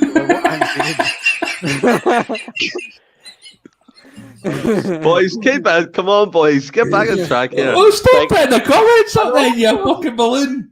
Big man's no talking about the council. Oh dear. We're getting fucked off here, by the way. We're going to go underground. We're going to go underground and give like passcodes out to get people to listen in. I don't think we'll be getting invited back for the charity thing next season anyway. I don't think we'll get invited back for that anyway, to be fair. It's not us, it's the little monsters. What a difference. Yeah. They made Willie, already a good machine. Yeah, I think Franny made a great point about O'Reilly. Like, was it Riley McGree or something? Aye, he signed for Middlesbrough. He was partly nailed on to come to Celtic. He didn't. We've ended up with Matt O'Reilly. We've ended up with Hatate, Maeda, Edaguzzi. It was a fantastic window. I mean, O'Reilly and Maeda in particular, impressive, fantastic players. I would go as far as saying it's the best January window any football club has ever had. But when you consider the type of players that were signed for the money we've signed them for as well, that is incredible. Obviously, the market we're in. But the narrative is we've spent millions, copious amounts of millions of pounds. Sorry, Wally. That's all right. It's Willie's time. It's Willie's time, boys. On you go. No, I like it. What are you saying? No, that was it, basically. What's the way? I think O'Reilly, I think we could all be sitting here in 3 or 4 years' time and we're all talking about who was a signing in a season or who's most important. I genuinely think we could be sitting here in 3 or 4 years' time saying that Matt O'Reilly's one of the best signings Celtic's ever made in the past however long. Oh, I think so. I think he's fabulous. If he can maintain the sort of levels he's shown this year, then I definitely. He floats about the park like Federer floats about a tennis court. It's effortless. There's never any. Doesn't he look like he's trying? Nah, it's just absolutely effortless, and he can pick out a pass. I think him and Kyogo are going to work wonders together. Agreed. Maeda has been absolutely fucking unreal this year. I think Hatate is. I wasn't arguing with everybody in. You were close. in the last. You know what I'm going to say. The last Derby game, the league game, where everybody's screaming after 10 minutes, get fucking him off. He's had it. And I'm like, will you leave this boy alone? The boy is absolutely. Forget what he did the first 2 or 3 games of the season. That's the player we've got. Listen, Messi doesn't turn up every game. I believe, William, that you threatened to bowl someday. I think so. Bad mouthing Hatate. The boy is absolutely, and like Dan, I think. Well, we've got the expert on, and he's saying that this guy's the real deal, and I totally believe it. I think he's going to be another unbelievable player, especially seeing that number 8 role. We all talk about how Calmax. I think Calmax is the best player in fucking any role in the park, but I think number 8 is his role. But he plays this quarterback number 6, and he does it unbelievably well. I think Hatate should nail down this number 8 role. I think he's got the ability. He can pass the ball. He can score for range. He's tenacious. He gets stuck into tackles. He's no fear to get. I think he's a perfect number 8 in there. And they two with O'Reilly and the number 10 next season, I think, is a scary midfield 3 with a full pre-season under their belt and rest and all the rest. It's got to the point where I'm looking forward to this this summer window, but I fell in love with all these guys that much that I'm like, I don't want anybody else to come in and take any of these guys' places. The squad is in such a good place right now compared to what we had the start of this season or even the tail end of last season. We've been banging on about it. I've always said Edward and the likes turned up and they just had a start. They were in the starting 11 without anybody challenging them. They could turn up whatever week. This team now, there's 2 or 3 players in each position fighting, and that's why we are where we are now, because everybody's fighting with their place and everybody's fighting for that shirt every week. I totally agree with the guys. January window totally changed their season. And see what you're saying there, Wally. Go for it, Ross. I was just going to say, he's talking about 2 or 3 players in each position. And just the 2 windows. No, even 2 full windows. He's a full January window and half a summer window maybe? Wow. 70 Ross hangs about. I honestly think this summer's going to be more about who we can shift out the door. And then I would spend big money on 3 players. Try and just get big money quality. Plus Jota and Vickers. Jota and Vickers. Get Jota and Vickers in, and then I would get rid of the 3 or 4 on top of that. McCarthy, Sorrow, all these guys that are on the fringe, and then I would add 3 or 4 top quality players for like £4 or £5 million per player, like quality players. A decent number 2. Aye, 100%. I can also say again, I really appreciate the interaction in the comments. People sticking with us. I know it's a long episode, but as we warned you, end of season review can go on for quite a while. Drinks and all are involved. People are a bit happy and having fun. It's a celebration. Exactly. It's a celebration. And Ross, coming to you here first for this Wednesday, 2nd of February, night game, Parkhead, with smashed Rangers up 3-0.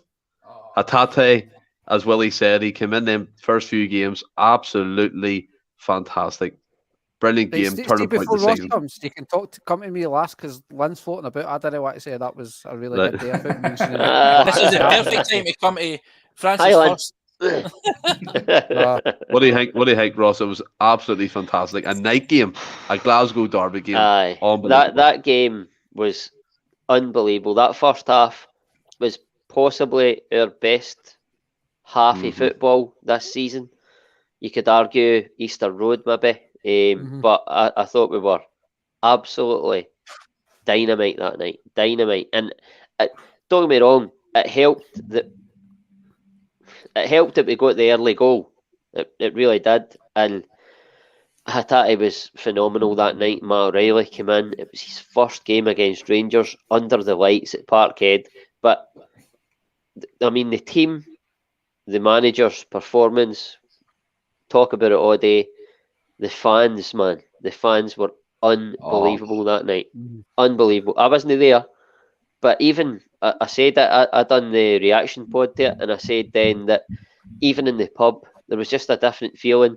It was off the back of Abada scoring in the last minute to give us the opportunity then to beat Rangers at Parkhead and go top of the league for the first time in the season. And we grabbed it.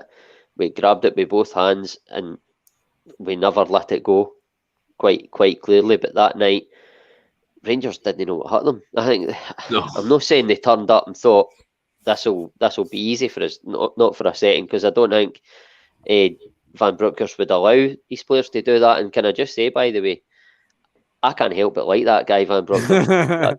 I hated Steven Gerrard, but see him, he's just a good football guy. He's just a decent guy. And Can't Celtic wait to see the next 20 comments coming through. Oh, I can. But Celtic and Rangers have just got lost 10 viewers. Two decent, very decent guys at the helm. But that game, again, they were phenomenal. And everybody, Ken, Rangers played well in the second half against Celtic Cup. They won that. It's brilliant for them. But Celtic again, I think they took the foot off. Took the foot off the gas. Ryan Jack came in for them and he made a wee bit of a difference. But Celtic had won the game in that first half, being absolutely outstanding. GVB was classed well. Aye, they just blew Rangers right off the park. Celtic knew that they could go top. That I've got an echo now. Okay, go. Aye, Celtic knew they could go top after that game, and they just really destroyed Rangers that night. And there's something different about Parkhead under the lights. That's why we in the past have done so well in big European nights, and I think that night felt like a big European night. Even that was the disco lights the first time where I think they really played their part. Like before a ball was kicked. They were phenomenal, and that game was, I don't want to say the turning point because there was other points in the season, but it was the point where the position changed hands and Celtic just, for want of a better term, put their foot on the throat and kept it there. I think as well, like, you make a great point in the whole kind of keep the foot in the throat, but then let them go. That first half with dominating them, John. And someone came in there in the comments saying this is the best Glasgow Derby victory since Martin O'Neill and the 6-2 game. And we had the Rodgers era. Did this game just feel different for you in terms of that? Because I certainly did. I thought the atmosphere at night time, what it meant, it was fantastic. There was something special about it. I think it's just the fact, I mean, we very, very rarely see, if at all. I mean, tell me the last time before that we played them under the lights. There was just something about that night, and the fact Joe that Ledley 1-0. It That was. was a better game. I know, but it's just the way you say that. Sorry, John. no, it was a rhetorical question, you prick. Rhetorically answered it. But I mean, no, it definitely there was something just about it. It was different. The atmosphere was different. It was I think the feeling going into it as well. I think what made Oh, it you've upset him. Hold on, give me a second. What made it so? What made it so special for us is that we knew what getting the 3 points in that game, what it meant for the season. So glad you done all that, because nobody would have known who anybody was. I know that we know other place. That's what I think was. But I think that we knew the importance of that game and how important it would be for the season getting the 3 points. And I Definitely, think mate. when you consider the season we had before and the fact that Ange had come in and he was building this thing and we were starting to see it come to fruition, and then we come into this game, it's like you just come into the new year. It was vital that it was crucial, and we were like, it was so important that we actually performed well in that game and gave a good account of ourselves. And not only did we do that, like I said, we completely dominated them. And when you add in the fact it was under the lights, the atmosphere the fans created, it was incredible. So it's easy to say that it's up there with some of the best. I think the reason it is for me is like we're talking. We go back to like a 6-2 under Martin O'Neill and all the games back then. Like even it's like Strachan when McDonald scored that goal at Ibrox and Samaras where he rounds Samaras McGregor. You remember all these games? And I'm not saying you don't remember the games under Rodgers, but we gave them some trouncings, but it wasn't competitive then. No. We were far, far better than them, and we were running away with everything. Every game you came into, you were more than confident we were going to win by at least 2 goals. You're not waking up with the butterflies in your tummy. And that's why you remember this game like you did O'Neill's and Strachan. It was a statement game. And it's the first time in however many years where we were lagging behind. And it was more, I wouldn't say we were underdogs, but it was a must win for us. And that's why it was important. And not only that, we absolutely blew them off the park, like everybody's saying. So I think that's why it was so important and why it sticks in the memory. Because we've had bigger Derby wins under Rodgers where we've absolutely annihilated them. But like I say, that was our team against them was night and day, whereas now it's a lot more competitive, and they're obviously competing now in the won the league last year. And that's why it means so much more. And we can all be fair, like when they got relegated and put down in the 3rd division, we all laugh about it, but it's not the same as what it is now. I like nothing more than a Derby game when you get up and you've got the butterflies. That game was magic that night, and you wouldn't hear the experiences if it was the same way it was. Like that night when we were all out that night, Ross, Franny, and John, it was absolutely magic. I've never felt like that in a long, long, long time, and that's including all the Derby defeats with Rodgers, because it meant so much more. No, it was just like you said. There's Ross touching it as well. Even the pub that night, everything about it was electric. It was different, and it just. So I mean, but I think that would, like William perfectly said, it was. I think prior to that, under Rodgers and stuff, we were used to, we were dominant. We were expected to win. Mm-hmm. They weren't really a threat. But after last season and them taking the league title back, and the fact there was such a large points deficit, and then there's like their fans started this whole narrative and this rhetoric that we were done. This was a shite team. Ange was going to be away by Christmas. Ange is this, that, and the next thing. They thought they were going to completely blow us away this season again. So that February game, for us to win the way we did and put our stamp down and say, look, we're fucking here. We're not going anywhere. Leapfrog them in the league and then maintain that position. And that puts extra pressure on them then, because they're like, shit, well, whether they want to admit it or no, they know that they're in for a challenge this season, and they thought they were going to walk it. So it's not a bigger result as previous derbies, but in terms of what it meant for this season, mm-hmm. and what it meant for us as fans, and mm-hmm. the statement it made, like I said earlier, it was a statement game. It was phenomenal. I think as well, Franny, it's Lynn away. Aye. Yeah, I think. Sorry, Ross, what are you going to say? Sorry, I was just going to ask you. Did I hear you saying while he was talking that you didn't agree? Yeah. I can't mind what he said, but what I was what you know about agreeing how with? that he wasn't agreeing with when Willie was like, I think we'd all agree that it's better when it's competitive, and Steve said, no, I wouldn't have liked it when. I'm not saying he liked it better that way, or it was more maybe. I think he was talking about the Derby feeling, So what I'm going to ask Stephen to kind of elaborate on that. I'm not saying you're wrong or that. I just want to know what your thoughts are. What's Stephen? Well, I think Rangers died and they should have been kept. They should have been liquidated properly. Like Gretna were, they faced the same punishment. They were dissolved. They had Gretna 2008, their new club. Rangers were through the case. They were liquidated, albeit demoted to the third division. But it should have been far more than that. There were rumours that Ibrox was going to. They had to apply to get in the league. Oh, they applied to get in the league, whatever. But they still got into it. It was always a given. I just think that they should have faced their punishment, however it may be. Wee bit lenient. I think they should have been totally out of existence, to be honest. But that's my opinion on it. Listen, the thing that irks me more than anything is that the mainstream media now, like, before they played that game the other night, I had Good Morning Britain on, and it's coming along the bottom. Rangers are trying to win their first European trophy since 1972, and I'm like, is this just widely accepted now that that's the, like, it's not the case. I don't care what anybody says. They went out of the game, totally out of the game, and if it had been Celtic, they'd been saying the same thing. Pisses me off. 100%. But thanks for it's widely accepted now. Thanks, yeah. I wanted someone to come back to me. Comments that agree with me. Yes, I love it. But here, Franny, Lynn's away. Franny's come out to play. That game, the 2nd of February, on the lights. What it meant was Celtic going top of the league, and we well and truly done it. Well, as you know, I was sweating in a hospital because I became a father for the second time. I was actually wondering how I'm getting home for this game. There was my baby. Still can't believe you didn't call I still can't believe you didn't call you on Hatati Carty. By the way, she's a Rangers. He did, but he spelled it right.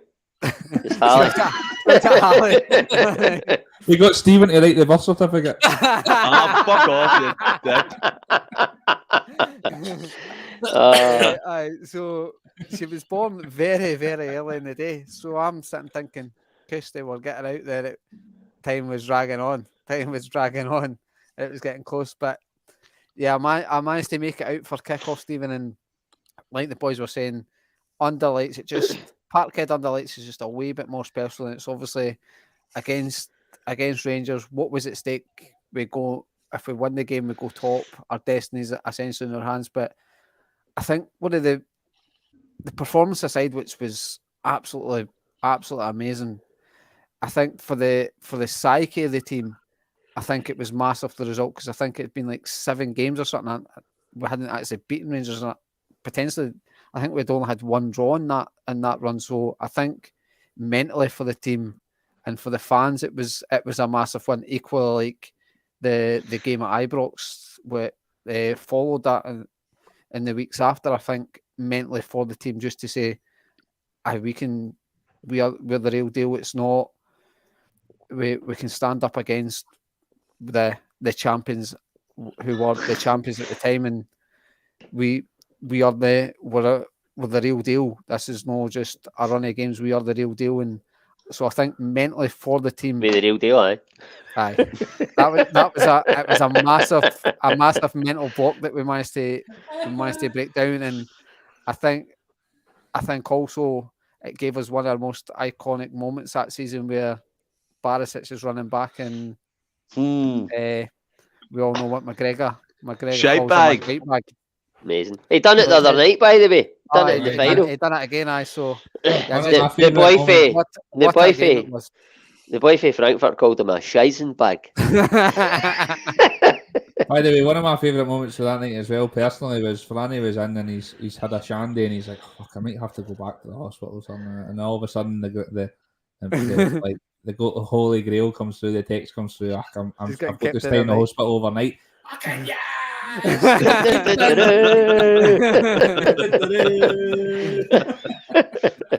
And the fact that she tested positive, Lynn had tested positive for COVID, so I couldn't have gone for 9 o'clock. I had to wait till she was coming out, so I didn't have to worry about hangovers. Oh, fucking See, to be fair, I'm quite conscious we're nearly at 2 hours in here, but I'm absolutely loving it. So I'm going to come to you all each individually here, right? because I had down a few other topics here, but I'm going to match them all together. But I'm going to come to yourself first here. Give me one turning point from you to turn Celtic season. Dundee United. 100%. I know Ross County was a big one, and I know the 3-0 game was, but the boys were around mine that day as well. What a day that was as well, by the way. But anyway, because they lost to Ross County that morning, it was imperative that we got all 3 points that day. And we played well, but there's a few games this year we just not had that cutting edge going for that, just to finish or the final ball. And we're all sitting like, I cannot believe that they've fucking dropped points this morning and we're not going to capitalise. And then all of a sudden that ball, and it's not just that. I get chills thinking about it. Jota running in after he's got the assist right into the crowd. Abada right into the crowd. Jota's actually in the stand chanting. And at that point, I reckon, see, because it's a last minute winner as well, and you know every Rangers fan's watching the game today thinking, thank fuck, we've dropped points, but they're dropping points as well, and then that goes in and it's delete. Just like aye. We'll just delete that status there. It's just a massive dagger to the heart for them and a massive boost for us. And for me, and I know Ross County's a big one, a massive one as well, but that day, we scored in the last minute against the United, I was like, we're winning this title. That was the day I was like, we're winning this title. So for me, that's the turning point for this season. I'd say, to be fair, Abada took that goal really well. He managed done it. By the way, he's done it countless times this year. Where he nips in behind the fullback, and he's not the biggest guy in the world, but he always finds that space and nips in behind the fullback. There's been countless goals this year. He's done it in the 3-0 game as well. Where he it's the touch, because it comes over the boy's head, sees it late, kills it. And he kills it, and then you think, keep it low. Like, he just lashes it into the roof of the net as well. It's like, fucking magic, man. And we were, by the way, there was 4 of us in my house that day, and I reckon there was the same amount of noise in my house that day that there was at Parkwood. Because we went fucking nuts. The dogs were going mental. And Ross, if I had to come to you, Willie's picked Dundee United. Pick the same if you want, but what kind of stands out for you for a turning point in the season? It can even be way back. Do you know what I mean? Like the other games we were talking about previously. Well, you could make a case for the win at Pittodrie, the first away win of the season. It's a big win, and it gets us that sort of duck off the back. But again, you could point to the Ralston last minute winner. It was massive as well. But I fully agree with Willie. I've said it for ages. That was the turning point. Totally agree with everything he said. It was not only Willie. I actually think it was a draw at Ross County that day with Rangers. But regardless, it doesn't matter. But it gave us the opportunity to put ourselves to that point where we could then go and play them at home and go top of the league. And that's a shout as well. Was that the 3-2 game where Jota scored that? Like it was 2-1. 2-1. That's what I was just said there. But you could make a case for that. But for me, it's the Dundee United game purely because they drew 3 each at Ross County in the morning.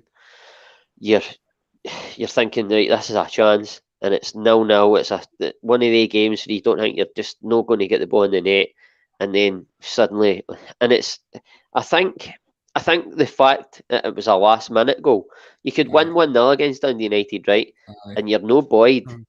Ken, if you scored that at any other time of the game, the very fact it was virtue of the last kick of the ball, you're totally buoyed off that, and you're kicking, you're bouncing right into that game against Rangers. And I think that it just changed everything. That was the first point. I've said that I always felt we could challenge for the league. That was the first moment where I believed we would win the league. So for me, where the point where you fully believe that you can win the league, that's the turning point for me. 100%. And Franny, coming to yourself, I mean, there's been lots of great points in this season, obviously winning the League Cup, and a lot of people are coming in here with different points of view. Kenny here, Aberdeen for me, boys, much like Ross said, it really did bring Anne's players and the fans together. We started to believe. We've seen Pittodrie play a pivotal role in some of our other seasons with Ronnie Daly and people like that, but what's your type of opinion on turning points this season? I think you could argue the Aberdeen game and even the 3-2 game that Willie mentioned, that was a a big moment. The I thought that Ralston was goal. I thought that was Aberdeen game everybody's talking about, where they scored and Jota went up and scored like on the half volley in the 3-2 game. Is that not what everybody's on about now? I think they're talking about the 2-1 game earlier The on. 2-1 Yeah. game was Funny earlier enough, in the Jota season. actually- Aye. When they Jota scored for the winner in that. corner. The Aye, 3-2 Jota game was after the Rangers game. It won 3-0. Right, okay. I'll be back in a wee second, Franny. You can tell you go for a pish. Funny enough, Jota actually scored the winner in that game. It's really dead. Aye. But I Aye. think, like I was saying, you could argue that game. You could argue the Ralston goal. Even the Rangers 3-0 game or the 2-1 game at Ibrox, where there were big wins mentally for the team, but even the Hearts game at Tynecastle, where Bhoys missed that penalty, that could be argued as a massive Aye. point. But Agreed. again, Aye. that's a bit of luck in it that he's missed the penalty. It's hit inside the post and somehow stayed out. It's a So turning point, no? They're mate. they're more huge moments, huge exactly, results aye. in the context, but yeah. no really a touch. No, I'm saying I can't what Aye. you're doing. You're just touching on other shit because you're going to say Dundee United. I know. 'Cause it's like you used to have said. It's how can it not be Dundee United for what it meant? The fact that your destiny was in after that one. Your destiny was in your hands after it.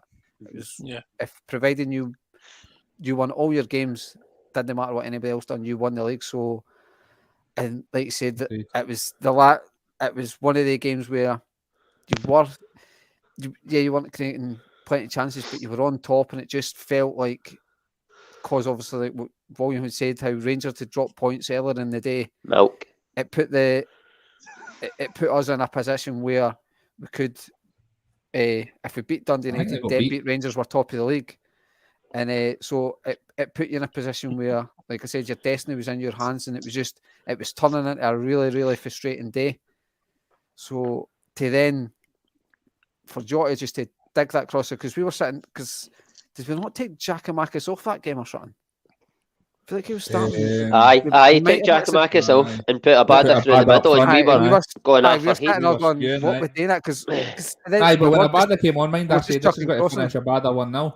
You did, Willie, and you never put it on. Fucking bullshit. I can't mind that. Like, I'll give the guy his due. I can remember him saying that. And, but because pretty much for the majority, the latter bit of the second half, we were just chucking crosses in, and nothing was falling for Giakoumakis. And you take him off when you're needing a goal, and then to put Abada, who was arguably maybe the smallest guy in the park, through the middle, and you're still crossing in, you're like, what the hell has he been playing at then? Jota just digs out one cross, Abada. It would have been easy for him just to lash at that shot and just scuff it, or he might have actually put it in the net, or he might have ballooned it over the bar, but he takes an absolutely amazing touch, and then to have the awareness to then lift it, because obviously it's easy for Seagrass just to dive down, gamble, he's got to hit it low and stuff, but Abada just had the awareness just to lift it, and just for me, I don't see how you can. There is other games you can look on, other moments, but I just don't see how you can look by the Dundee United game. I've got a funny Can I just say as well? I've got to disagree. It's amazing. It's amazing how effortless this is, isn't it? Really, I mean, we're all loving it, enjoying it. Talking about Celtic Football Club, and John, Kevin 14 comes in here with a great point. Some of the European games, like away in Betis and Leverkusen, give us belief in the system, even though we lost. But that's a kind of fair point, Kevin. I do agree. In terms of the turning points for you, what stands out for me is the Dingwall game. Shut up, Willie. The Dingwall game. Ralston, bang, 97th minute. Betis, mate. Betis, 97th minute. Unbelievable. Just to touch on what Kevin said, the European game, what it did show is that regardless, I mean, Ange had said that for the minute he came in, it doesn't matter if they scored one, we'll score two, kind of thing, and we were pressing for that. We never showed these teams too much respect. We never feared anybody. We sort of went at them. We gave them a game. We lost some games, but we also got 9 points out of the 6. So, I mean, it was absolutely fantastic. I'm telling Lisa. Obviously, Lisa doesn't watch, because you'd be getting fucking your cunt kicked in. What about this, John? What about this? The win against Livingston? No, it was a big win. I wouldn't say it was the biggest turning point, though. I mean, we're already in front then. The Dundee United game, like William and that's touched on, was pivotal. And I remember, like, we were watching it and we knew, like you said, Rangers dropping points, how much it meant for us to then take points. And then there was the one where we potentially nearly dropped points at Ross County, and then Ralston came in and scored it, and then that was a potentially season saving moment as well. But for that 3-0 game against them for me, because again they over the past season or so had the better of us, and I think we're all at that point we're sick of seeing it, sick of hearing about it.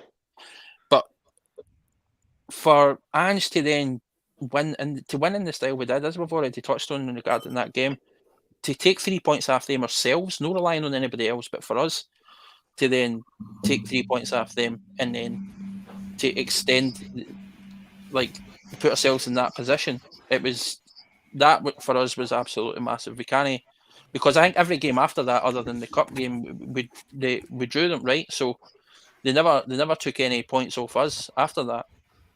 It was draws, but for us to take the 3 off them, because I think when you consider that, it's like we both says Celtic and Rangers could potentially drop points against teams throughout the course of the season. We always say games against each other are potentially deciders, because those games you could potentially extend the lead or lose the lead. And for us to get that first one straight after the new year, going into this the second half of the season, was absolutely crucial. And for me, that 3-0 game would probably pit the Dundee United one. And how many Derby games are won in the first half hour, by the way? That's because you didn't celebrate a Badler's goal, John, for some random reason. It's because we didn't ken it went in. We were too busy celebrating the second. Mm.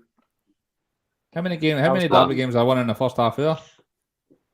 That's very true. Very true. Anthony will tell you. Well, it was 1962. Where... See, to be fair as well, all right, we made some good points about turning points, right? We move into April, we get another Derby win at Ibrox, which is fantastic, a 7-0 victory against St Johnstone. But then let's go on to the Scottish Cup, and John brought it up there. We were knocked out, Willie. Let's be honest, were you disappointed that we didn't win the treble? Of course I was. At that point, we were absolutely flying, like proper. We were absolutely destroying everybody in our way. And I don't know what it was about that cup game. We talked about it in the pods leading up and the pods afterwards. So I remember sitting, we were all together and saying to Ross and John and Franny before the game, I was like, that league game we just played where we won 2-1, I wasn't nervous at all. I was like supremely confident.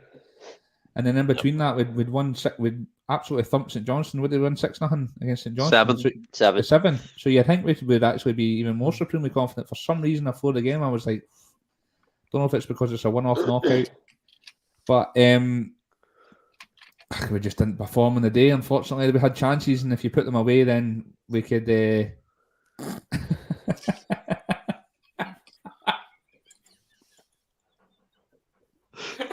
Willie, keep going. You need to stop doing this, Stephen. What was I fucking saying? Even though, man. The Scottish Cup, treble gone. Absolute shambles of a podcast, man. It was the one game that I feel like we've not performed the way we should perform. Although I do think we could have done enough to win the game. There was chances we could have put. CCV had that chance. Hatati had that chance where he opened up and he just landed it in the keeper's gloves. Like, if you put the two away, we're not sitting here talking about this now. We're talking about going into a possible treble at the weekend. We're doing a Scottish Cup quiz right now. Tony's the host. Tony's doing the Scottish Cup quiz. There's Bradley Walsh there. So we're fucking. I don't even care what I'm talking about now. The treble. Were you disappointed we didn't win the treble? I did. I said I was disappointed, man. Annoyed at Willie, Stephen, when it's your fault. Although I know it's your fucking. And although Gregory scored that game, and I'm his biggest fan, so there's positives to be seen. And we had the fucking best night ever. That was a great night. Even though it was. Your Celtic on Carty was a joy to behold. Kelly was good. Can I just say as well, in regards to that, my opinion on that semi, like you mentioned, they asked you. I know. It was almost I don't need almost to be like asked. Stephen hasn't asked everybody. I don't know about every topic. I don't need his fucking cues answering in a man. He's a co-host. Exactly.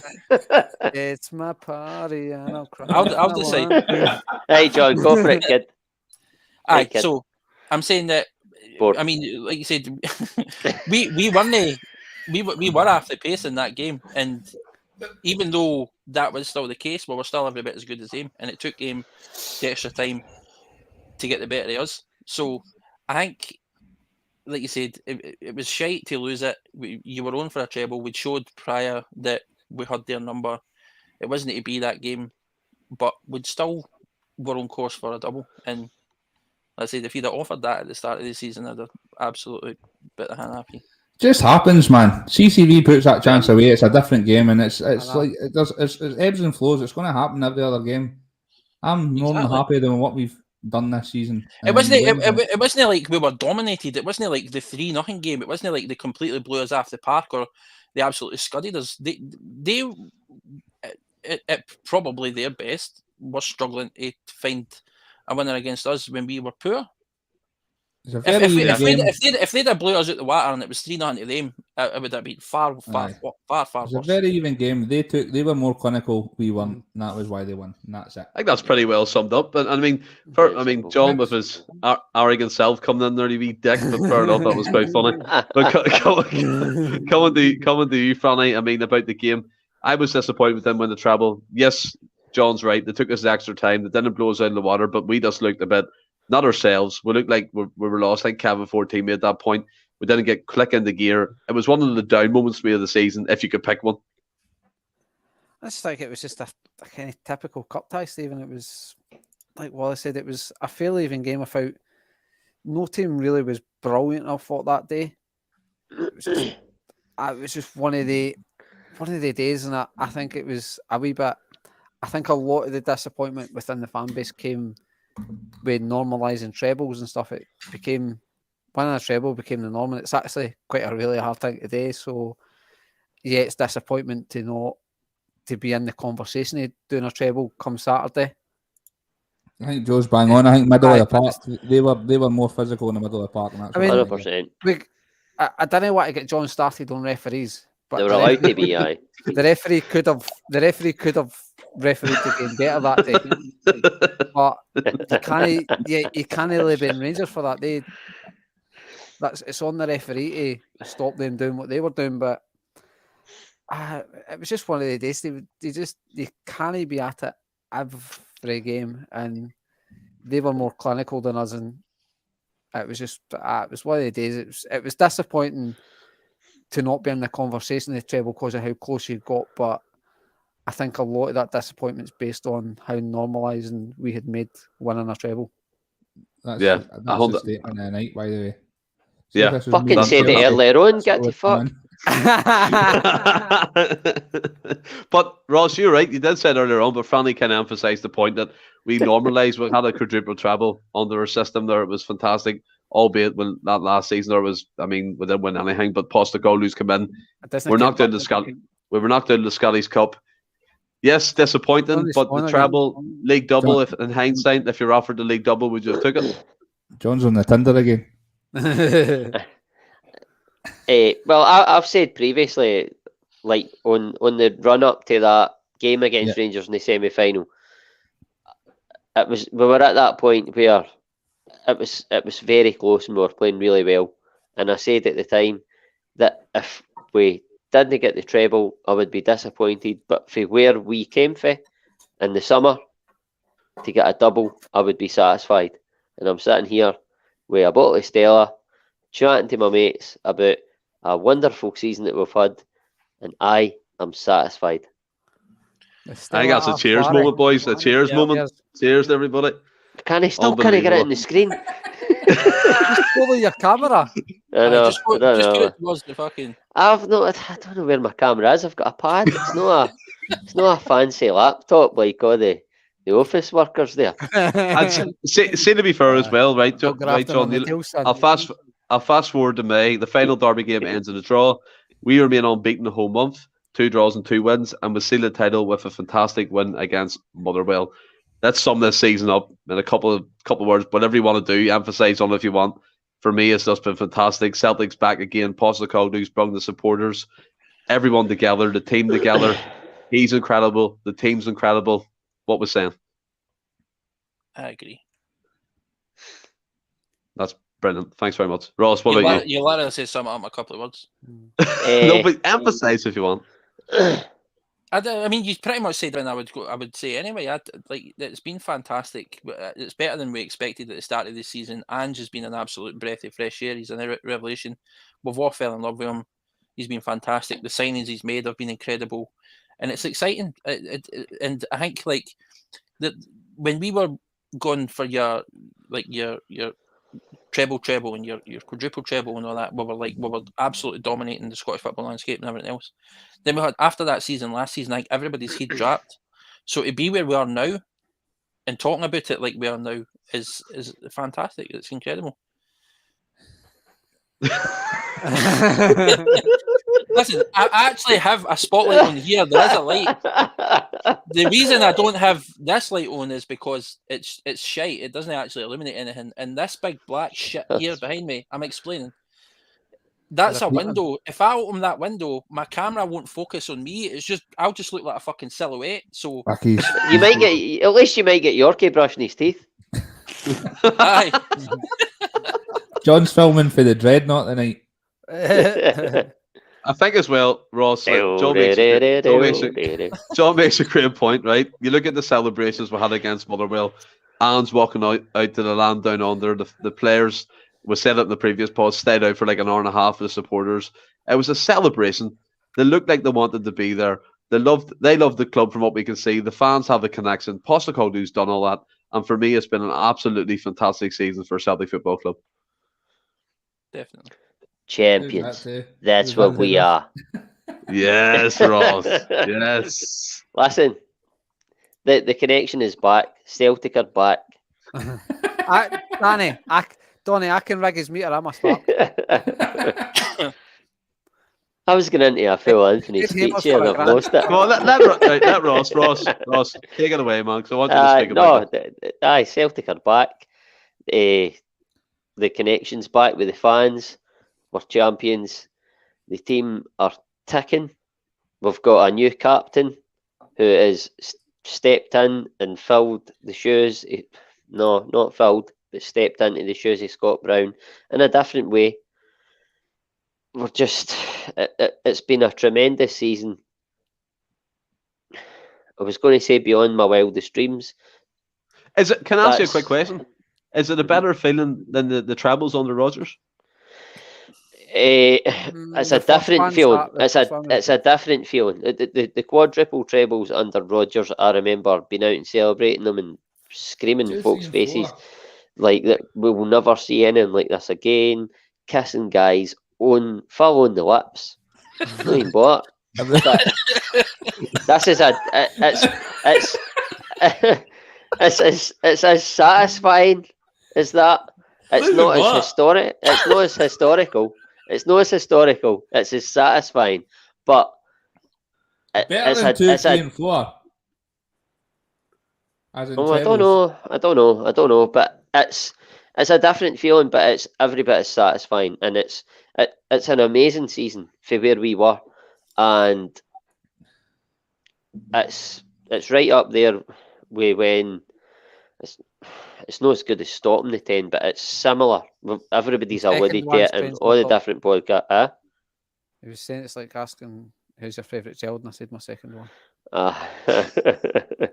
It's true though, but it's a different feeling. It's a different achievement for the trebles. But listen, every trophy that Celtic win is special. We're a special club and we're a special fan base, and I love them. 100% agree, and that summed up perfectly, William. And Alistair Jack, as soon as I said that question, he said yes, albeit you're getting different feelings there. And I'm going to say something here that's quite poignant. I mean, we lost some legends along the way this season. Wim Jansen, Bertie Auld, rest in peace, you guys. Lisburn Lan, and a man who stopped the 10 that Ross alluded to. The whole emotion in this season, John, put that comment down a wee second. The whole emotion in this season has been overwhelming at points. Obviously, we've done our shows for Wim Jansen and Bertie Auld. They're fantastic legends of the club. You look at now, Postecoglou's making this mark, William. Again, it's been a roller coaster, but something that we've fairly enjoyed. Potentially one of my most favourite seasons as a Celtic fan. Celtic's been my first love and will always will be. My wedding vows had Celtic were my first love to my wife, and you're always coming second best, but you're going to hate to deal with it. Everything was like that. That's how much I love this club. It's everything that I am, and like, without sounding too pissed and getting too poetic like Tony would be, this season has been magical.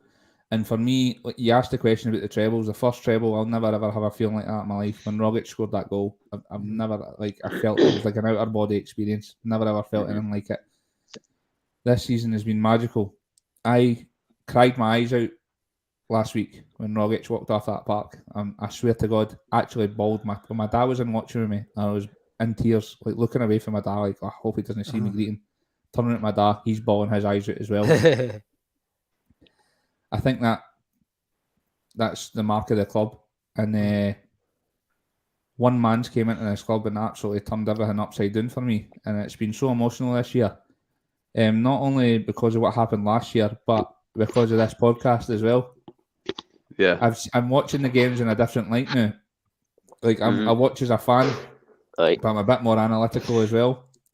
And it's been a special, special feeling. And I think this podcast is a big reason behind that as well. So, 100%. It's been magic, and it's been a very memorable one. And I love you guys. Thank you guys. Thank all the viewers that come in as well. Paul's bang on.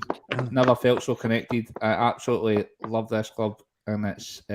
Fuck it, I'm taking my top off. Let's all do the Brunei. Let's all do the Brunei.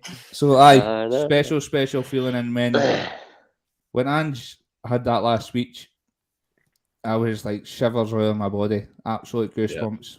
And like he said, you've taken my family on my jumper. This jumper. And then when he says we'll be back bigger, better, stronger next season because we never stop. Arsenal's got the velvet glove out. I got it. I'm going to get the old fucking the football socks on the now. When he made that speech as well, fucking nearly started greeting again. Honestly, it's been so emotional. Absolutely magic season. I cannot wait. Nobody's ever looked forward to a pre-season. No, I see like last pre-season, I watched every game. Absolute garbage. I only watched it for the podcast so I could put Liam Shaw. Absolute guy and Liam Shaw. He'll be back, kid. I'm actually I can't wait for pre-season. I'm absolutely the buzz about the place is unbelievable. Can't believe it's 2 months. I know.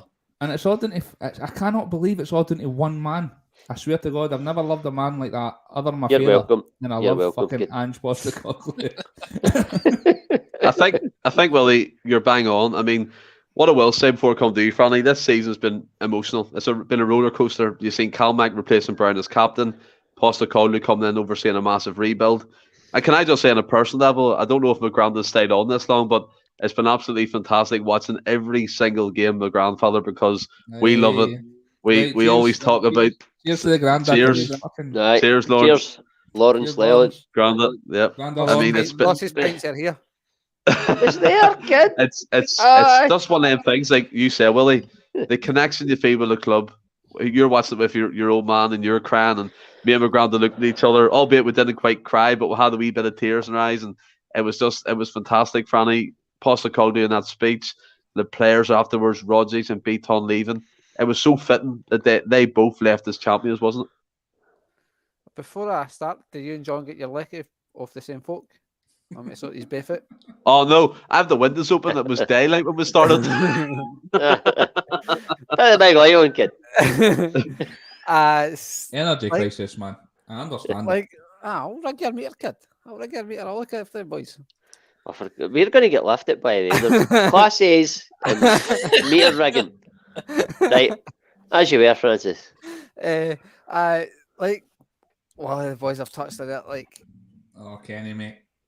Martin O'Neill, like in my lifetime, probably Martin O'Neill was my favourite manager, but Postecoglou is really fast tracking his way to becoming that. I've even said it on podcasts. Like, I've never wanted Celtic to win so much that I know in recent history for a man than Postecoglou. Like say, Rogic and Come on, Gio. Beaton, Come on. bringing out the trophy and that together. There was so much, like, from last season to this season, like, just the way the team, everybody seemed to connect with the fans. Like, there was so much disconnect last season. This season, it's just been the absolute polar opposite. And like, well, it's totally down to Ange and stuff. Like, the connection between the fans and the players. It's just all as one. Everybody's just on the same page. Everybody's for the same cause and stuff. And then just this podcast. I mean, to think that this podcast was born in the pandemic, born throughout a season of absolute horrendous shit, and to still be going on. I think that's what makes this season a wee bit more special, because obviously we're now a podcast. We're now recording as a podcast, and we're league champions and stuff. But this season's been like so enjoyable. Started a wee bit ups and downs, a wee bit roller coaster stuff, and just from sort of December just kicked on and just never looked back. And it's just this is how it feels to be Celtic. Champions. By the way, I want to see just. I don't know who said it earlier. I don't know if it was Kevin 14 or something, but you need to get it. You need to let me know who it was, because he was bang on, and we were touching on about social media and how it's the worst. But he turned it around and said it's can be a positive thing, because we've got things like this where we've got a podcast and there's tens of people that we know. John's looking for it. there's however many people we know. Start, John. They like say I'm sorry if I miss anybody, like Alistair, Donny Boy, Jed, Aye, all the guys, man. Kevin 14, Ryan Kelly, all you guys that are there every week. I swear to God, Wally, I'll say it for you. They're there, and they're always there. God bless every one of them. But you're no fucking. I swear to God, right? And this is no joke. I swear to God, I couldn't give a flying fuck if we get 100,000,000 views. Correct. I'm happy with this, with 30, 50 people 100%, coming in and enjoying it and talking things Celtic, because this is all we do when we go out with our mates in the pub, have a fucking couple of beers, and talk about our first love, our last love, our forever love, and it's what I look forward to every day of my life, and it's just fucking the best feeling in the world. I fucking love it, man. Love this pod, and I love fucking everything about Celtic. I think, to be fair, like, William summed that up perfectly well. And you look at it, I mean, closing the season off, we won the league, and Postecoglou swept up a hat-trick of Manager of the Year awards, which is absolutely fantastic. So the players swept up. Yeah, we did get a treble in sorts. And then the players swept up in the Player of the Year awards. And Willie, just to echo what you said, this podcast for me, for John, for Ross, for Francis, for William, for Anthony, it's a way of us to vent and talk about Celtic Football Club when it's going well, when it's going bad. We'll be here every Tuesday and Friday to talk to you all. And it's great to see the interaction on the screen. Ian McIntosh, Kevin 14, Gio Patrick, Paul Diet. Get it? It's absolutely fantastic. And I'll come to you both. Chef Dia, Freestyle King. Dia. I'll come to you both individually. Willie, start with you first. Sum up the season as you want. Go ahead. Yeah, I think I just did. Didn't know. I thought we did. Just do that. One word. Sum it up. One word. Go. Miraculous. Franny. Champions. Ross. Biblical. John. Incredible. Yeah. And me. Absolutely incredible. Just copied me, Fuck off. Because you took my word and I made it different, right? You're 100% right, Steve. 100%.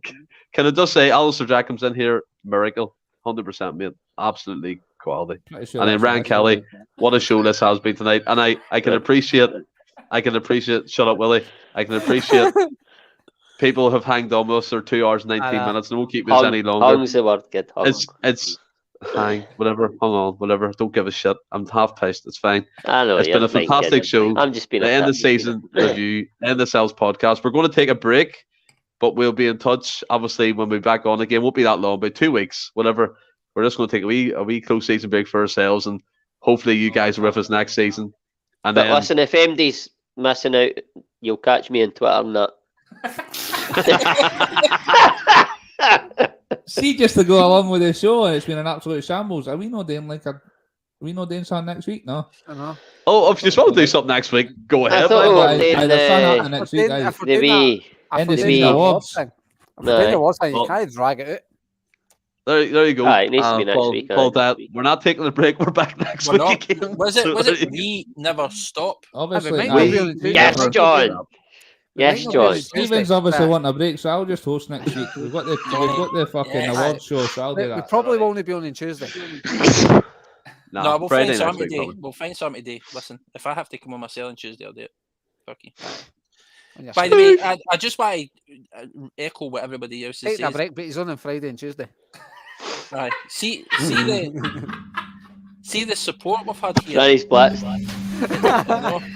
She's still a Artwari kid. I'm out. Still got his slippers on. Come and put out her fucking arse. Right, John, go for it, kid. Co-host. Aye, sorry, just saying that. What the fuck was I saying? Aye, no, the support that we've had since because, like you said, we started this during an absolutely dire Yes. season, and Aye. it's been fucking. We didn't expect it to turn into what it has become, and like I said, like William said, I don't care if we're getting hundreds of thousands of views or subscribers or whatever it is, but see, just being able to do this with your pals and then talk to you guys, it's been incredible, and it's made this, like William said, it's made this season that bit more special, and I fucking love it, man. Absolutely outstanding. And by the way, I can't imagine that this is the perfect way to spend your birthday. By the way, talking to your pals about Celtic. Happy birthday, man. John. Cheers, big man. It is. Cheers. Actually, I think we'll look back now, see however far we grow, see if you do get however many thousand viewers, I think we'll look back and this is the best moment in the podcast. Easy. And if we are, see Easy. if we've got thousands of, like John and Stephen have got a bit of like thing about the comments and that, we're not allowed to touch them, but if we do get to that point where there's hundreds of thousands, Donny boys and Lankies and Alistairs and all of them, they need to be the ones Every that one get of them, brought up. man. No, the new guys. We don't want the new By the way, I'll tell you, see that blooper reel we've got today? It's just got doubly as long after this episode. I hope I've not got the last few episodes to look at. Thanks, mate. Aye. I think as Aye. well. Happy 50th, John. I think as well. See that. Let's be honest. They're we've been horrible, right, aren't boys. they? I think They're horrible. By the way, Oh, that hat But I after love the it. day I of love it. 70. The banter here is I fucking think the best, man. It's class, man. I think Let's it's fair to the viewers that we just absolutely, John. I echo what you say. We appreciate every bit of support. I couldn't give two flying shits if I'm sitting here live with one viewer. I love coming on with these guys. See the guys on this screen? They're my best mates, and I love every second of it. Didn't It's you love fantastic. that? And to the people, Anthony as well, buddy. obviously. Anthony as well, obviously. And to the people who watch along with us, it's fantastic. And we hope you continue supporting us because we're coming back. We never stop. Bigger and better. And We're by the going to way, be loving it next see, week. next time we're out. I want these boys turning up. Yes. Yes. I was going to say that. Listen, Wait, over the summer, bang over the on. summer, we'll get a Glasgow day out. We'll get out to Malone's or something, and we'll tell everybody, and everybody's. Can you just not come to Ireland? No. You just- Everybody's Everybody's Oh, Everybody's- aye. It's too hard for everybody. We're all Well, going out to Belfast. That is a shout, by the way. Let's all Ryan out to Belfast. Let's go. Me and Daniel Bring Mack it will be on. fighting out the back. With your paintbrush. I'll be lying with a burst nose. Sorry, Daniel. I think to be fair, Definitely over the summer, I think we need to do that. We need to go because we've been out a couple of times together. But like everybody that watches us, As long as they're well, buying you us guys- drink, but aye, obviously, God bless You you. hate Aye. it. definitely invited everybody. No, it's Russia. My God. Hey, we hated that this up. This is longer than most fucking Lord of the Rings movies, man. right, guys. Who's I that? think Kenny. This is Come Paul- ahead, Daniel. Paul Beck. That's a square go. That's a square go, man. Yeah. Right. guys, Kenny Daniel sums need to this get a up new perfectly well. postcode for after I'm finished. Kenny sums this up perfectly well, right? He's using my catchphrase, stay well, keep safe, hey-ho, and I wish every one of you a 100%. good, close That's not what that pre-season. says, Stephen. That says to I to know, all I of know, you. I know, I know, right, I Danny's know. on fire tonight, But- by the way. Again? To everyone who's watching along, get yourselves Powder. your batteries recharged. Celtic's coming back bigger, better, and stronger, like Postecoglou said. So are we. As far as I know, we're not taking a break, so we'll be back again next week. And to everyone who's watched along and stuck with us this long, we appreciate it. Stay well and keep safe. Hail, hail.